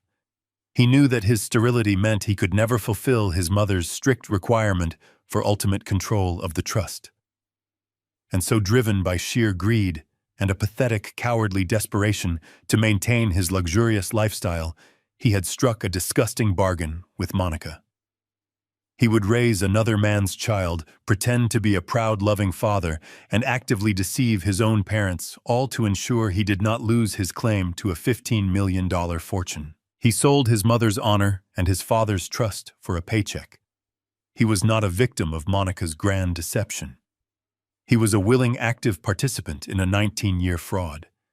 He had watched me spoil a child that was not mine. He had watched me beam with pride at the boy I thought would carry my name into the future. And he had done it all while silently calculating exactly how much money it would eventually bring him. I sat in the uncomfortable vinyl booth staring at the printed email until the letters blurred together into a meaningless black smudge. The profound sorrow that had briefly touched me at the genetics clinic was completely gone now. It was entirely replaced by a cold, absolute, and terrifyingly clear purpose. I was no longer a grieving widower. I was no longer a disappointed father. I was a man who had been marked for slaughter by the very people he had spent his life protecting and providing for. I folded the email carefully and placed it back into the thick dossier. I closed the cover, resting both hands firmly on the manila envelope. I looked up at Robert Sanchez, who was watching me with silent, professional respect. He recognized the shift in my demeanor. He saw the predator finally wake up and take control. "Thank you for your exceptional work, Robert," I said, my voice perfectly steady and completely devoid of any human warmth. "Your investigation has provided exactly what I needed to proceed." Robert nodded slowly, picking up his cold coffee mug. "What is your next move, Mr. Caldwell?" he asked quietly. I stood up from the sticky booth, tucking the heavy dossier securely under my arm. "I am going to go home, Robert," I said, buttoning my wool overcoat. "I am going to invite my loving son and his devoted wife into my study. And I am going to play the role of the broken, defeated old man they so desperately want me to be. I am going to give them exactly enough rope to securely hang themselves." I drove back to my large, empty house, the thick dossier resting heavily on the passenger seat. The streetlights flickered past, casting long, shifting shadows across the leather interior of my truck. My mind was a steel trap, perfectly compartmentalizing the profound, sickening betrayal I had just uncovered. There would be time for anger later. There would be time to mourn the son I thought I had, and the grandson who was never mine. But right now I needed absolute, unwavering focus. I needed to execute a performance so convincing that it would completely blind Monica and Derek to the executioner's axe hanging directly over their heads. I pulled into my driveway, the gravel crunching loudly under the heavy tires. The house was dark, exactly as I had left it. I walked inside, moving straight to my private study. I locked the dossier away in the hidden biometric safe beneath my desk, securing the explosive truth alongside the encrypted hard drive containing the evidence of their massive corporate embezzlement. I picked up my secure burner phone and dialed Derek's number. He answered on the second ring, his voice tight with forced concern and barely concealed anxiety over my delayed response to his demands. "Dad," he said quickly, "are you all right? I have been trying to reach you for 2 days." I let out a long, ragged sigh, intentionally allowing a slight, fragile tremor to enter my voice. I coughed weakly, leaning heavily against the solid mahogany desk. "I am sorry, Derek," I whispered, making my words sound thin and exhausted. "I have just been so incredibly tired. The grief. It is finally catching up with me. I feel like I am drowning in it." I paused, letting the silence hang heavily on the line, ensuring he fully absorbed the image of a broken, defeated old man. "I think you and Monica should come over tonight. I have made a decision about the succession agreement." I heard a sharp intake of breath on the other end of the line. "Of course, Dad," Derek replied, his voice instantly smoothing out into a practiced, soothing tone. "We will be right there. Do not worry about a thing." I spent the next hour carefully staging my study. I dimmed the overhead lights, casting the room in deep melancholic shadows. I placed a framed photograph of Diane prominently on the center of my desk, angling it so her bright, smiling face would be the first thing anyone saw upon entering. I unbuttoned my collar, ruffled my gray hair to make it look unkempt, and deliberately slouched my posture. I was a man who had built a $15 million logistics empire through sheer willpower and ruthless negotiation. But tonight, I was going to play the role of a pathetic, crumbling widower who had finally surrendered to the crushing weight of his own sorrow. When the heavy brass doorbell finally rang, I did not rush to answer it. I moved with slow, deliberate, shuffling steps, leaning heavily on the banister as I walked down the grand staircase. I opened the heavy oak door.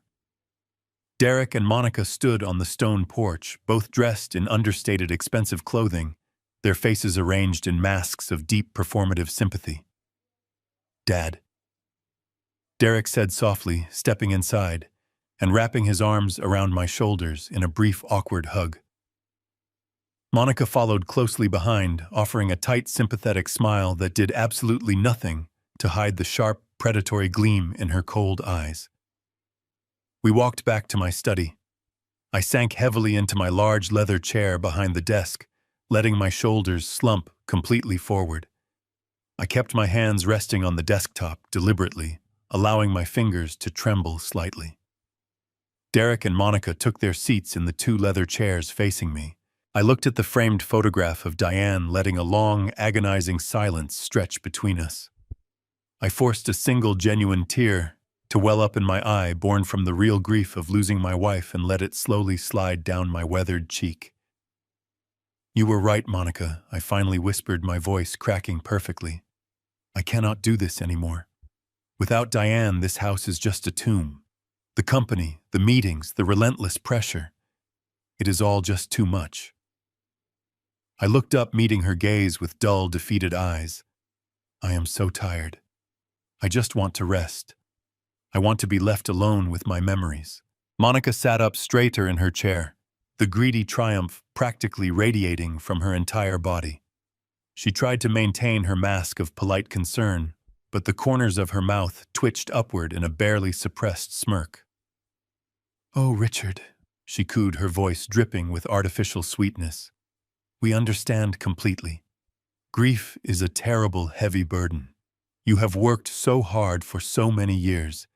It is time for you to finally step back and let us carry the load. You deserve peace." Derek nodded vigorously beside her, reaching across the desk to pat my trembling hand with feigned affection. "We are here for you, Dad. We will take care of everything. You do not have to worry about Caldwell Logistics ever again.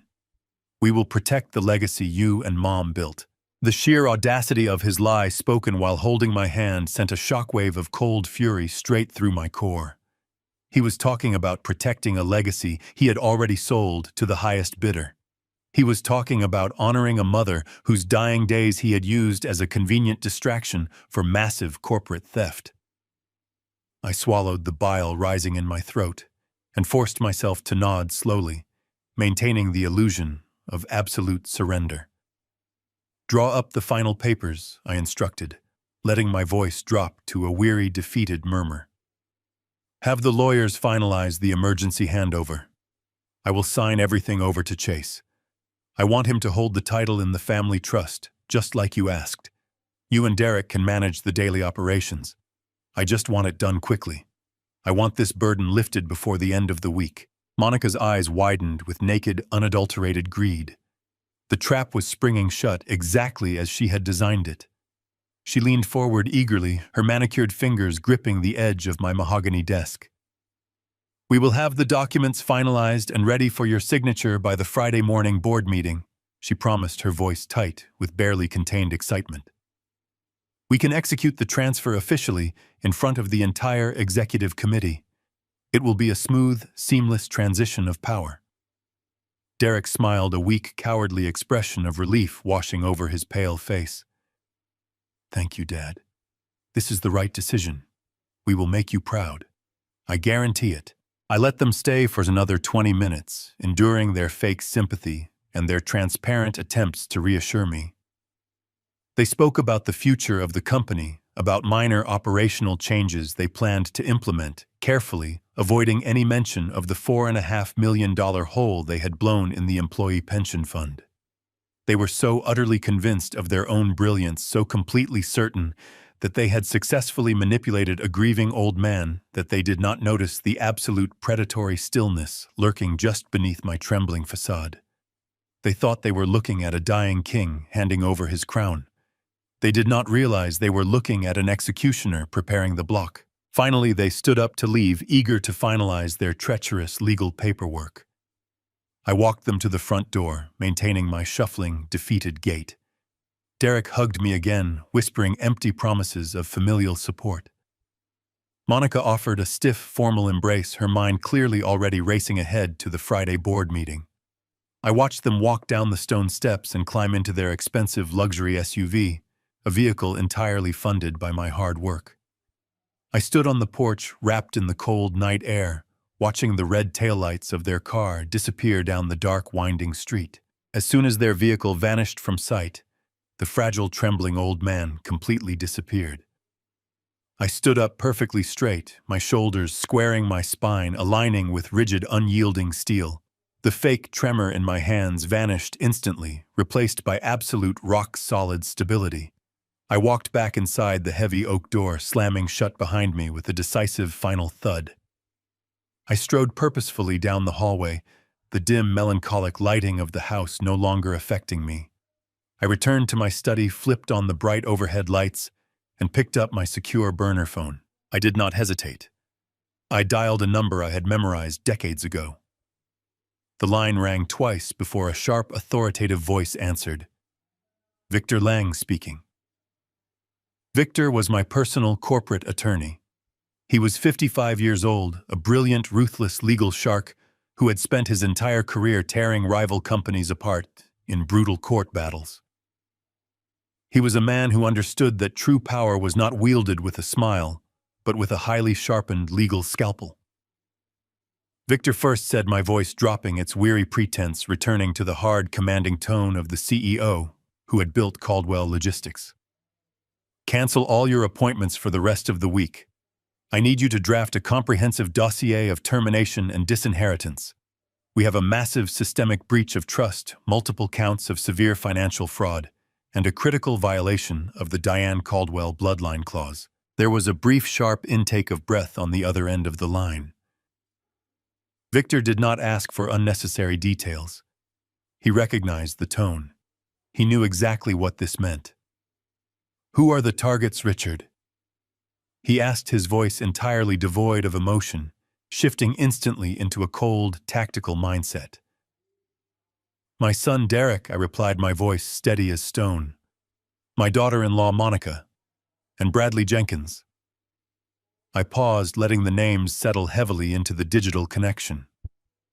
They are attempting a hostile takeover disguised as an emergency succession, and they are using my signature to bury $4.5 million in stolen pension funds. They want to finalize the handover at the Friday morning board meeting. Victor chuckled, a low, dry sound completely devoid of humor. That is remarkably ambitious of them. What are your specific instructions? I stared at the framed photograph of Diane on my desk. Her bright, smiling face seemed to urge me forward, demanding absolute justice for the legacy she had helped build. Prepare the financial audits, Victor. Coordinate with your contacts at the federal level regarding the embezzlement, and bring the absolute proof of the biological fraud. I leaned closer to the phone, my voice dropping to a deadly whisper. We are going to let them sit at the head of the table on Friday morning. We are going to let them think they have won. And then, Victor, we are going to completely obliterate them. It is time for a slaughter. The next 48 hours were a masterclass in human hubris. Believing they had successfully neutralized their final obstacle, Monica and Bradley completely abandoned caution. Their arrogance became a blinding, intoxicating drug. Without waiting for the ink on the succession documents to even materialize, they immediately began systematically purging Caldwell Logistics of anyone who might question their newfound authority. By Wednesday afternoon, I received a frantic, confused phone call from Thomas Sterling, my fiercely loyal vice president of operations, who had been with me for 2 decades. He informed me that Bradley had just walked into his office with corporate security and handed him a severance package citing an immediate restructuring of the executive tier. Thomas was not the only casualty. Within 24 hours, they also abruptly terminated my director of human resources and my chief logistics coordinator, replacing all 3 dedicated veterans with sycophantic, grossly underqualified lackeys handpicked directly by Bradley. These new hires were nothing more than compliant rubber stamps explicitly brought in to look the other way and facilitate the continued draining of the corporate accounts. Derek, the supposed heir apparent, did absolutely nothing to stop the brutal corporate massacre. He simply hid inside his pristine corner office signing the termination authorizations. His wife slid across his desk without asking a single question. I told Thomas to take his severance package quietly, pack his belongings without causing a scene, and take a very brief, relaxing vacation. I promised him, in a voice that left absolutely no room for doubt, that he would be sitting back in his rightful chair by Monday morning. He trusted me implicitly, and he walked out of the building with his head held high. I spent Thursday morning wandering the halls of my own company, like an invisible ghost, playing the sad role of the departing melancholic founder, paying his final respects to his life work. I walked slowly, shoulders slumped, allowing the staff to see the broken man the rumors were currently describing. Shortly before noon, I shuffled into my private corner office. The heavy wooden door was propped open, and 2 interior designers holding digital measuring tape were actively evaluating the dimensions of the room. Monica stood right in the center of the space, pointing at the dark mahogany paneling and loudly demanding it be painted a stark, sterile white. She was already measuring the space for her incoming imported Italian furniture, completely erasing the profound history embedded in these walls. I stood quietly in the doorway, watching her dismissively wave her hands at the solid oak desk sitting near the large bay windows. That desk was not just a piece of furniture. It was the exact spot where Diane and I had sat side by side 30 years ago, drinking cheap champagne from paper cups after signing our very first $1 million freight contract. We had cried together that night, realizing our desperate, exhausting struggle to build this company had finally secured a permanent future for our precious family. Monica looked at me standing in the doorway, offering a brief, patronizing smile. She told me not to worry, assuring me that they would carefully pack my personal items into boxes for me later that evening. I simply nodded, thanking her for her immense consideration, and turned away. I did not feel anger as I walked away from my desecrated sanctuary. I only felt a profound, chilling anticipation. While Monica was busy selecting expensive fabric swatches for her stolen throne, Victor Lang and I were operating in the deep, unseen currents of the corporate underworld. We had converted my home study into a highly secure, heavily encrypted war room. Victor moved with the ruthless, terrifying efficiency of an apex predator smelling blood in the water. He utilized a secure, heavily encrypted server to establish direct contact with Special Agent Harrison, a highly decorated veteran in the Federal Bureau of Investigation White-Collar Crime Division. Harrison was a man Victor had occasionally clashed with in court, but they shared a mutual, uncompromising respect for undeniable hard evidence. We handed over the digital key to the invisible back door I had coded into the Caldwell Logistics servers. We provided the federal agents with absolute, unrestricted access to the labyrinth of financial rot. They spent Wednesday night and all of Thursday tracking the digital paper trail we had meticulously highlighted. They watched in real time as Bradley and Monica siphoned the remaining employee pension funds through the 4 fake limited liability corporations registered in Delaware. They verified the forged digital signatures, mapped the offshore routing protocols, and secured warrants to freeze the illicit Cayman Islands accounts. The trap was no longer just a corporate termination. It was a massive, fully coordinated federal sting operation. Special Agent Harrison personally assured Victor that heavily armed teams would be strategically positioned in the unmarked vans surrounding the Caldwell Logistics building by dawn. The evidence of the $4.5 million embezzlement was completely irrefutable, and the federal government was more than ready to collect their prize. The sun finally rose on Friday morning, washing the city in a cold, brilliant, unforgiving light. I stood in the center of my master bedroom, listening to the absolute silence of the house. The time for playing the grieving, broken old man was officially over. The performance had served its purpose, lulling my enemies into a false, intoxicating sense of total security. I walked over to my spacious walk-in closet and bypassed the dark conservative morning suits I had been wearing for the past week. Instead, I pulled out a perfectly tailored charcoal gray bespoke suit with razor-sharp lapels. It was the armor of a corporate titan, the garment I wore when I intended to completely dismantle my most formidable business rivals. I dressed with slow, deliberate precision. I buttoned the crisp white shirt, secured the heavy platinum cufflinks, and tied a deep crimson silk tie in a perfect Windsor knot. I looked at myself in the full-length mirror. The stooped, trembling widower was completely gone. Staring back at me was the founder of Caldwell Logistics, a man who had survived economic collapses, ruthless competitors, and the profound tragedy of losing his beloved wife. I walked over to the sturdy wooden nightstand where Diane had left her favorite pearl necklace. I touched the cool pearls, gently drawing strength from her enduring memory. My focus remained absolute, my purpose entirely unshakable. I was not just protecting my vast fortune.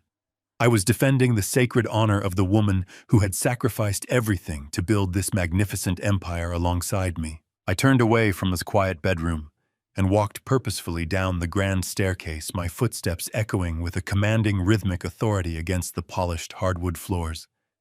I stepped into my dimly lit study, the room where Monica and Derek had foolishly believed they had finally broken me just a few short nights ago. The atmosphere in the room felt entirely different now. The heavy shadows that had previously masked my carefully rehearsed weakness now seemed to embrace my impending vengeance. I reached into the hidden compartment of my heavy oak desk and retrieved the thick, tamper-proof envelope containing the genetic laboratory report. The crisp, white document held the absolute scientific truth of Chase and his parentage, the ultimate weapon that would permanently sever their unearned claim to my empire. I folded the document carefully and slipped it smoothly into the inner breast pocket of my suit jacket, resting it right against my chest. I strapped my heavy silver watch onto my wrist, checking the time. It was exactly 7 in the morning. The board meeting was scheduled to commence in exactly 2 hours. The federal agents were currently locking into position. The legal documents of immediate termination were thoroughly finalized and securely waiting with Victor inside his briefcase. The intricate chessboard was perfectly set, and my arrogant opponents were blindly marching their king directly into a fatal, inescapable trap. I walked out of my front door, the crisp morning air filling my lungs with a sharp, exhilarating clarity. I climbed into the driver's seat of my truck, gripped the thick leather steering wheel, and turned the heavy ignition. I was going to walk into that boardroom and let them sit comfortably at the head of the long mahogany table. I was going to let them look down at me and completely believe they had finally won the brutal war. I would allow them a few fleeting moments of glorious, unadulterated triumph. And then I was going to burn their entire stolen world straight to the ground, without a single ounce of mercy. I put the heavy truck into gear and drove out of my peaceful suburban driveway, watching the rising sun reflect brightly off the sleek windshield. Today was not a day of mourning. Today was a day of absolute reckoning. The wicked had enjoyed their brief, reckless reign, and now the true master was coming. The drive to the corporate headquarters was a blur of familiar streets and morning traffic. My mind was entirely focused on the impending execution. I pulled into my designated parking space, stepping out into the cool morning air. I walked through the sliding glass doors of Caldwell Logistics, my posture perfectly straight, the expensive fabric of my bespoke suit settling flawlessly over my shoulders. The security guards and front desk receptionists who had spent the last 2 days watching me shuffle around like a broken, defeated old man stared at me in open shock. The fragile, trembling widower was completely gone. I strode confidently toward the private executive elevator, my hard leather shoes clicking rhythmically against the polished marble floor. Every step was a deliberate strike against the false reality my enemies had constructed. I pressed the top floor button, watching the digital numbers climb higher and higher, taking me directly toward the absolute climax of this brutal corporate war. The heavy mahogany doors of the primary boardroom were closed when I arrived. I did not knock. I simply pushed them open and stepped into the expansive room. The space was completely packed. Monica had orchestrated an impressive, highly theatrical audience for her grand moment of triumph. She sat squarely at the very head of the long, polished conference table, occupying the exact leather chair that had belonged to me for 3 decades. To her immediate right sat my son Derek, looking uncomfortably pale and sweating lightly under his expensive designer suit. To her left sat Bradley Jenkins, the chief financial officer, wearing a smug, victorious grin that made my stomach churn with disgust. Next to Bradley sat 18-year-old Chase, scrolling mindlessly on his smartphone, completely oblivious to the massive criminal conspiracy swirling around him. The rest of the long table was occupied by the new, sycophantic executive lackeys Bradley had hastily hired to replace my loyal veterans. They looked at me with a mixture of pity and arrogant dismissal, fully believing they were about to witness the pathetic final surrender of a dying king. I walked slowly toward the only empty chair remaining at the far opposite end of the massive table. I did not break eye contact with Monica. I took my seat, resting my hands flat against the cool, polished wood. The room fell completely silent. The only sound was the faint, rhythmic ticking of the antique grandfather clock standing in the corner. Monica leaned forward, interlacing her manicured fingers and resting her elbows directly on the table. She was absolutely radiating with greedy, unadulterated triumph. She motioned to one of the new executives, who quickly scrambled to push a thick, heavy manila folder down the length of the table. The folder slid smoothly across the polished mahogany, coming to a gentle stop directly in front of me. Sitting right on top of the legal paperwork was an incredibly expensive, heavy gold pen. "This is the final emergency handover and succession agreement," Monica stated, her voice echoing loudly in the quiet boardroom. Her tone was sharp, commanding, and entirely devoid of the fake, sugary sympathy she had utilized in my study just a few nights ago. "The transition of executive power has already been fully approved by the new board members present in this room today. We have streamlined the legal process to ensure a rapid, seamless transfer of all corporate assets and operational authority into the family trust. All we need right now is your final authorization signature on the bottom line." I looked down at the thick stack of papers. Buried deep within those pages was the indemnification clause and the mandatory audit authorization that would legally frame me for the theft of $4.5 million from the employee pension fund. I looked back up at Monica. She was no longer pretending to be a supportive family member. She was a predator who believed her jaws were already securely clamped around my neck. The mask was completely off. She leaned back in my leather chair, a cruel, mocking smile spreading slowly across her face. "Now that the old woman is gone," Monica said, her voice dripping with absolute venom and unmistakable malice, "you will put the company in my son's name and fend for yourself. You are completely done here, Richard. It is our turn now." The sheer, brutal audacity of her words hung heavily in the stagnant air of the boardroom. She had finally spoken the absolute truth, revealing the dark, putrid core of her decades-long deception. The new executives shifted uncomfortably in their seats, slightly unnerved by her naked cruelty, but they remained entirely silent, fiercely loyal to their new corrupt paymasters. Bradley Jenkins chuckled softly, adjusting his silk tie with a gesture of pure arrogance. Chase finally looked up from his smartphone, mildly confused by the sudden tension, but quickly returned his attention to his glowing screen. I did not react to her vicious insult against my late wife. I kept my face an impenetrable mask of cold, hard stone. I slowly reached out and picked up the heavy gold pen resting on top of the legal folder. The polished metal felt cool and solid against my fingers. I held the pen loosely, letting the bright morning light catch the golden barrel.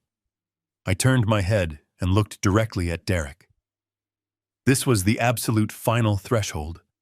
He was a weak, cowardly man who had actively participated in a massive systemic fraud to protect his unearned inheritance.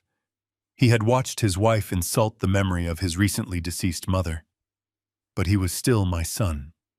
I stared into his anxious, sweating face, offering him one final silent plea.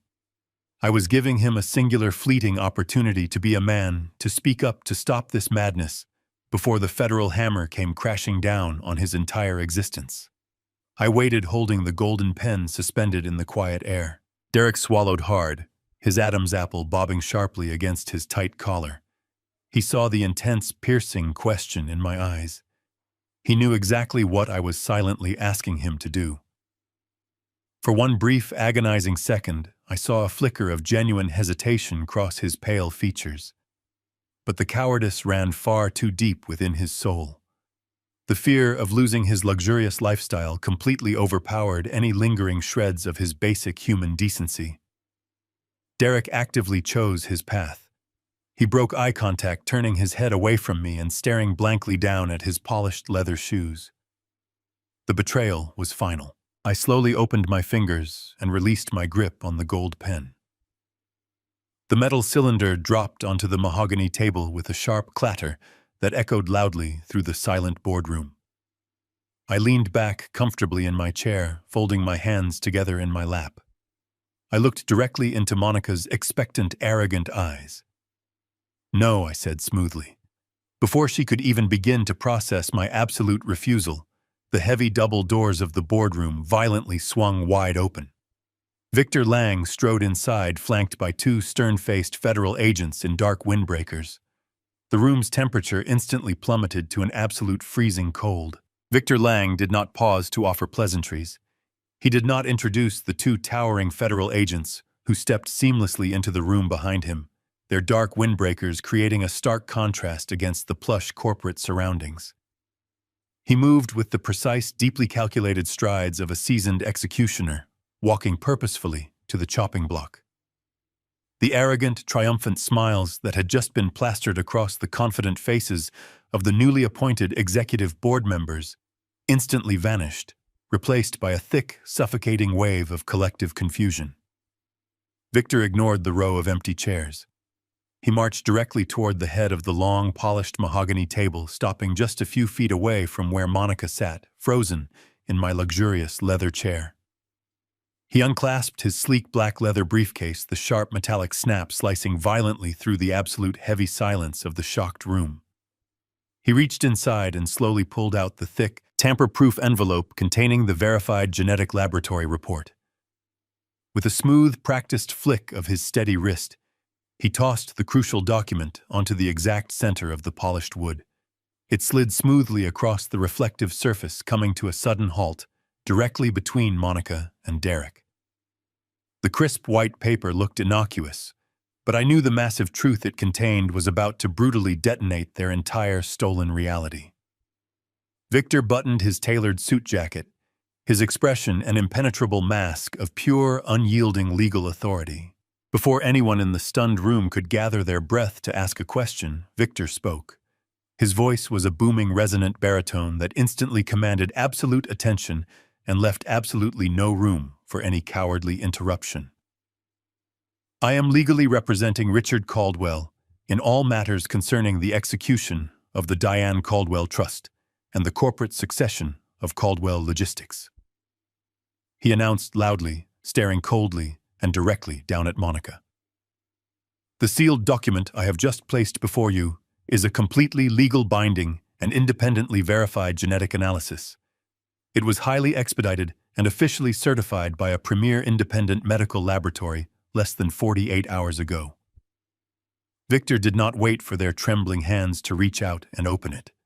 He recited the devastating scientific conclusion completely from memory, his enunciation perfectly clear and deliberately punishing. "The biological samples analyzed yield a probability of paternity of exactly 0%. The subject currently known as Chase is definitively and permanently excluded as the biological offspring of Derek Caldwell.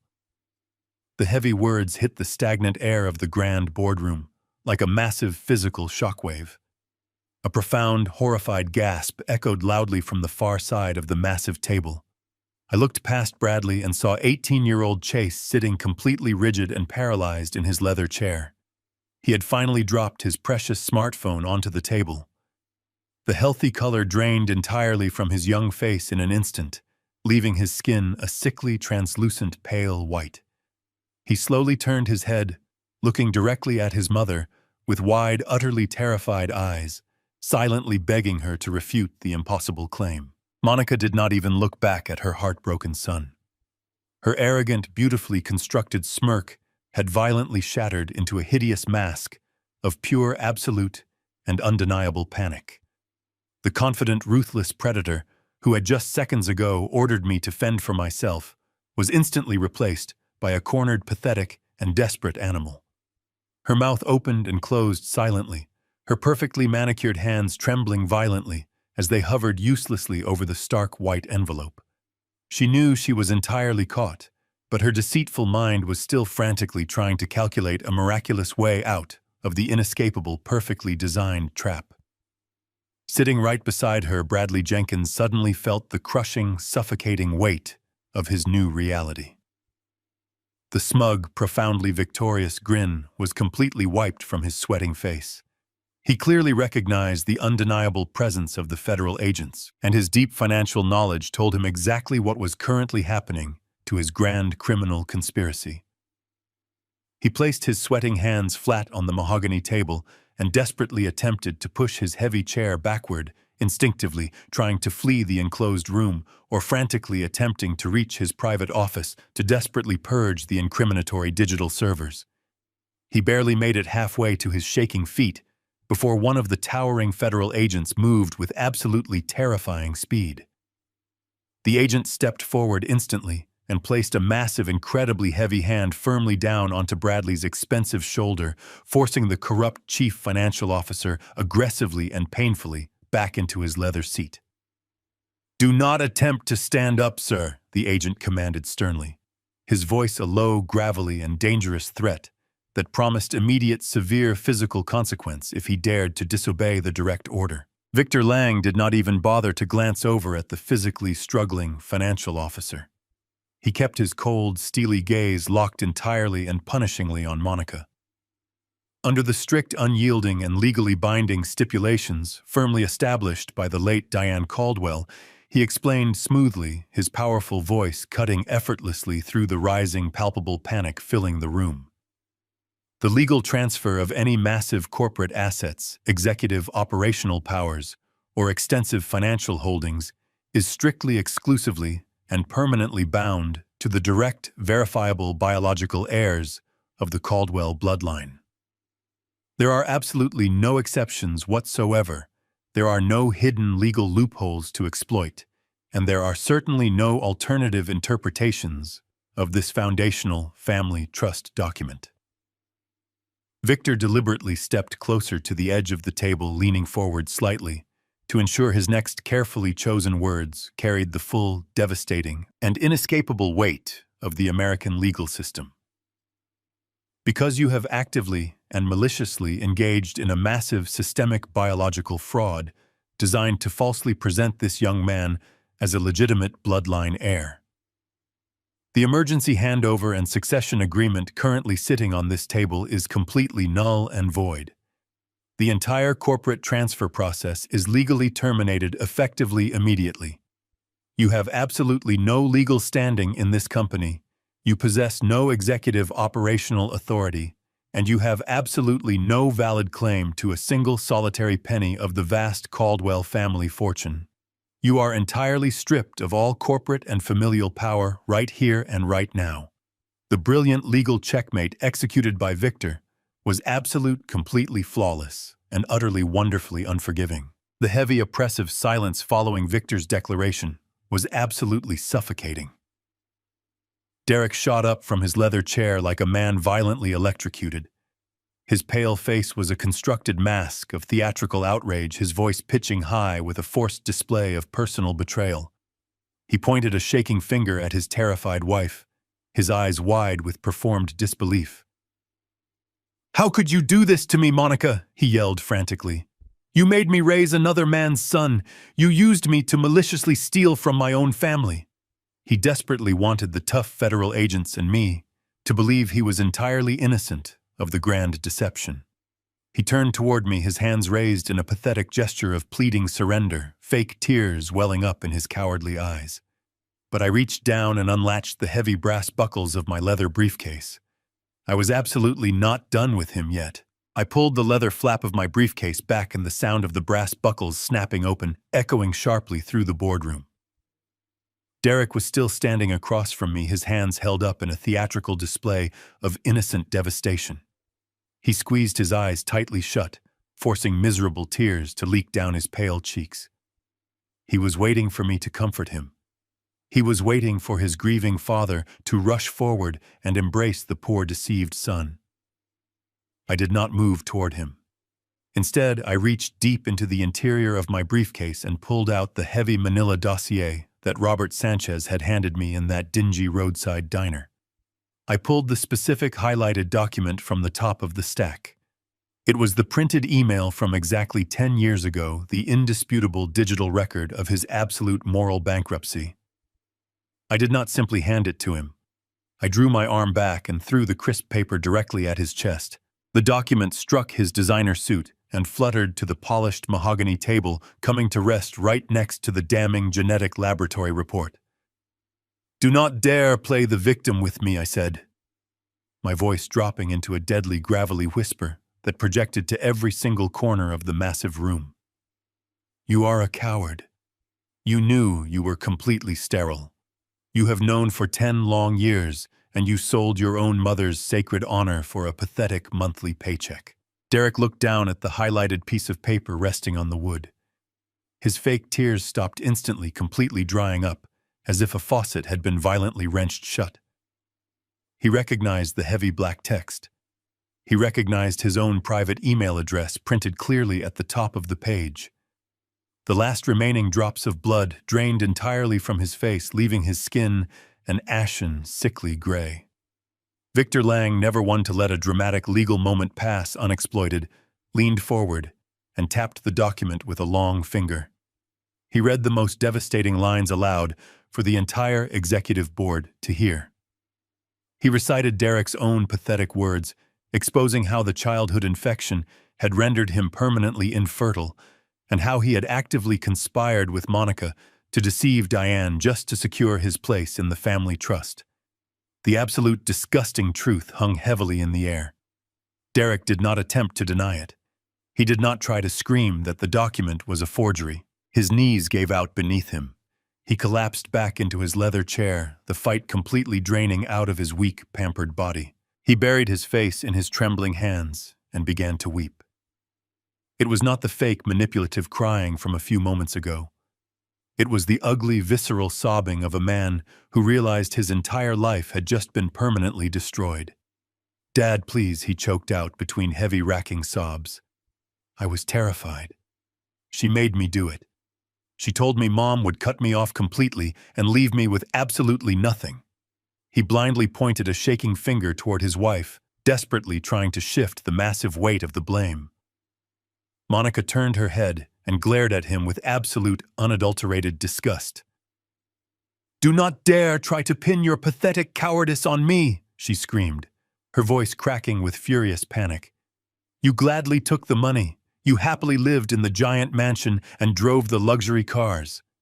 You are a weak, miserable excuse for a man who could not even give me a child." She turned her venomous gaze away from her weeping husband and locked eyes with Bradley Jenkins, who was still pinned firmly to his chair by the imposing federal agent. "This was supposed to be flawless, Bradley," she shrieked, her perfectly styled hair falling wildly around her face. "You promised me the digital tracks were completely covered. You promised me the old man would never look closely enough to see the offshore routing numbers." Bradley snarled back at her, his smooth, arrogant facade entirely shattered. "Do not put this entirely on me, you greedy sociopath," he yelled over the ensuing chaos. "You were the one who demanded we accelerate the timeline. You were the one who pushed to drain the pension fund dry while his wife was dying in the hospice center because you could not wait to buy that ridiculous property in the Palisades." The unholy alliance they had so carefully constructed over the past 19 years rapidly crumbled into a venomous, pathetic screaming match. They were no longer the sophisticated corporate predators who had smugly planned my downfall just a few days prior. They were cornered rats, viciously tearing each other to absolute pieces in a desperate, futile attempt to save themselves from the sinking ship. I sat back in my chair and watched them self-destruct with absolute zero empathy. My heart was a frozen, impenetrable vault. Looking at their red, screaming faces, I briefly reflected on the grueling, brutal freight wars of the 1990s. Diane and I had faced down ruthless union strikes, aggressive corporate espionage, and massive predatory logistics conglomerates that actively tried to crush our tiny, budding business into dust. We had survived countless sleepless nights, navigating incredibly dangerous financial waters, armed with nothing but raw grit and unbreakable loyalty to one another. I had stared down heavily armed hijackers trying to steal our cargo trucks on dark, lonely interstate highways. I had fought tooth and nail for every single dollar in my bank account. These weak, pampered vultures never truly stood a single chance against a real predator. They thought corporate warfare was about wearing expensive suits and forging digital signatures from the safety of an air-conditioned corner office. They vastly underestimated the profound, dangerous resilience of a man who had actually bled to build the ground they were currently standing on. The screaming in the boardroom reached a fever pitch. Derek was sobbing uncontrollably into his hands.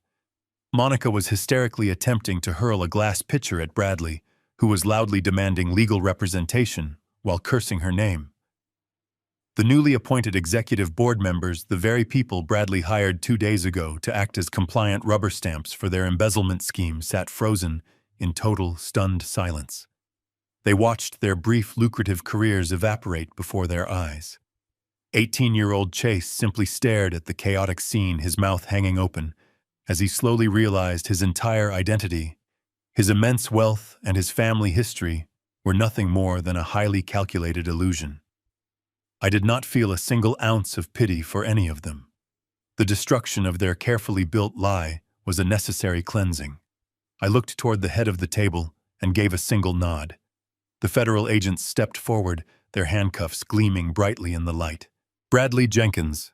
Monica Caldwell, the lead agent, announced, his commanding voice silencing the entire room. "You are under arrest for federal wire fraud and the criminal embezzlement of $4.5 million from the Caldwell Logistics Employee Pension Fund. You have the right to remain completely silent." The harsh metallic clicking of heavy steel handcuffs ratcheting closed echoed with sharp finality through the vast boardroom. The sound cut through the lingering chaos, bringing a sudden, terrifying reality to the arrogant predators who had planned my demise. Monica did not surrender quietly. As the federal agent secured her wrists behind her back, she began to thrash violently against his grip. Her tailored designer suit wrinkled and twisted as she kicked her expensive heels wildly against the thick carpeting. Her composure was gone, replaced by the hysterical flailing of a spoiled child, denied her ultimate prize. "You cannot do this to me," she screamed, her voice shrill and piercing. "I dedicated almost 20 years to this family. I managed your pathetic son. I gave you the illusion of a perfect legacy. I deserve half of this company. You owe me, Richard. You owe me everything."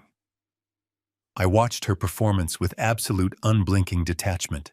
The federal agents ignored her venomous demands as they dragged her toward the double doors. Bradley Jenkins offered no physical resistance.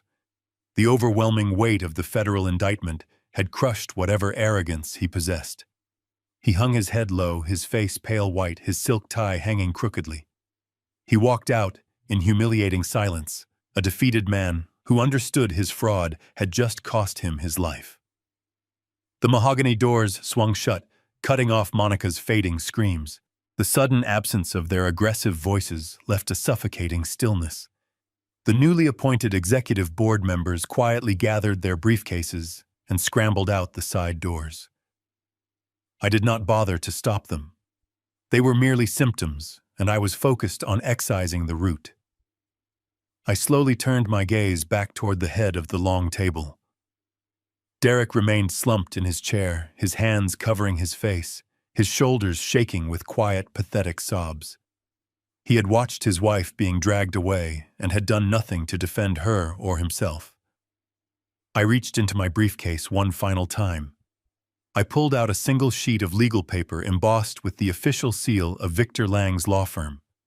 I walked down the length of the polished table, the rhythmic clicking of my shoes echoing loudly in the empty space. I stopped directly beside Derek's chair. I did not place a comforting hand on his shoulder. I dropped the piece of paper onto his lap. Derek lowered his hands, looking down at the document through tear-filled eyes. He read the bold header, his breath catching painfully. It was a legally binding eviction notice. "You have exactly 24 hours to clear your belongings out of the house I bought for you," I stated, my voice devoid of any paternal warmth. "You will leave the keys on the counter, and you will never set foot on that property again. Furthermore, your employment at Caldwell Logistics is permanently terminated. You are stripped of your corporate title, your salary, and all associated benefits." Derek looked up, his eyes wide with desperate terror. "Dad, please," he whimpered, clasping his trembling hands together. "Where am I supposed to go? How am I supposed to survive? I have nothing left. You made your choice 10 years ago when you decided to sell your mother's honor to protect a fraudulent inheritance." I replied, my tone as unforgiving as solid granite. "You willingly participated in a deception because you were too weak to build a life of your own. Victor has executed the legal amendments to the trust. You are completely and permanently disinherited. You will not receive a single penny from my estate. You are fired. You are evicted. And as far as I am concerned, you are nothing to me. Do not ever attempt to contact me again." Derek buried his face into his hands, weeping openly, broken by the severity of his punishment. I stepped away from him, feeling no desire to witness the remnants of a man who squandered every advantage he had ever been given. I turned my attention to the far side of the table. 18-year-old Chase was still sitting there, frozen in shock. He looked incredibly young, vulnerable, and entirely lost. His vast inheritance and family history had just been brutally ripped away from him. He looked up at me, his eyes filled with a heartbreaking mixture of fear and confusion. He was a product of deception, but he was also an unwitting victim of their monumental sins. I looked at the boy I had spent 18 years treating as my own flesh and blood. I did not hate him, but I could not look at him without seeing the 19 years of lies his existence represented. He was not my blood, and he was not my legacy. I walked over and stood a few feet away from him. "Listen to me carefully, Chase," I said, keeping my voice firm, but slightly softer than the tone I had used with Derek. "You are not responsible for the crimes your mother and biological father committed. You did not ask to be born into this massive deception. However, you are no longer a part of the Caldwell family, and you are no longer entitled to the privileges that name carries. You will have to learn how to navigate the real world without a safety net." The boy nodded slowly, swallowing hard, overwhelmed by the harsh reality crashing down upon him. "I will not leave you entirely destitute on the streets today." I continued, maintaining a respectful boundary. "I will fully cover your college tuition and your basic living expenses for exactly 1 year. That will give you 12 months to find a part-time job, secure student loans, and figure out your own path forward. Use that time wisely to find your footing, because after those 12 months expire, you are completely on your own. Do you understand?" Chase nodded again, a single tear slipping down his pale cheek. "I understand, sir," he whispered quietly. "Thank you." I watched Chase stand up, his movements stiff and uncertain. He slowly gathered his backpack and walked silently out of the boardroom, leaving behind the immense wealth he had always believed was his birthright. Derek followed shortly after, staggering blindly toward the exit, without offering a single word of protest. A broken man walking out into a harsh world he was unprepared to face. The mahogany doors swung completely shut, sealing the massive room in profound silence. I stood alone near the head of the polished table. The overwhelming chaos of the morning had completely evaporated, leaving behind a sharp, ringing stillness. I looked around the expansive boardroom, the nerve center of the empire I had built with my bare hands. Victor Lang stepped quietly out of the shadows, his sleek black leather briefcase securely clasped at his side. He approached me with slow, respectful steps.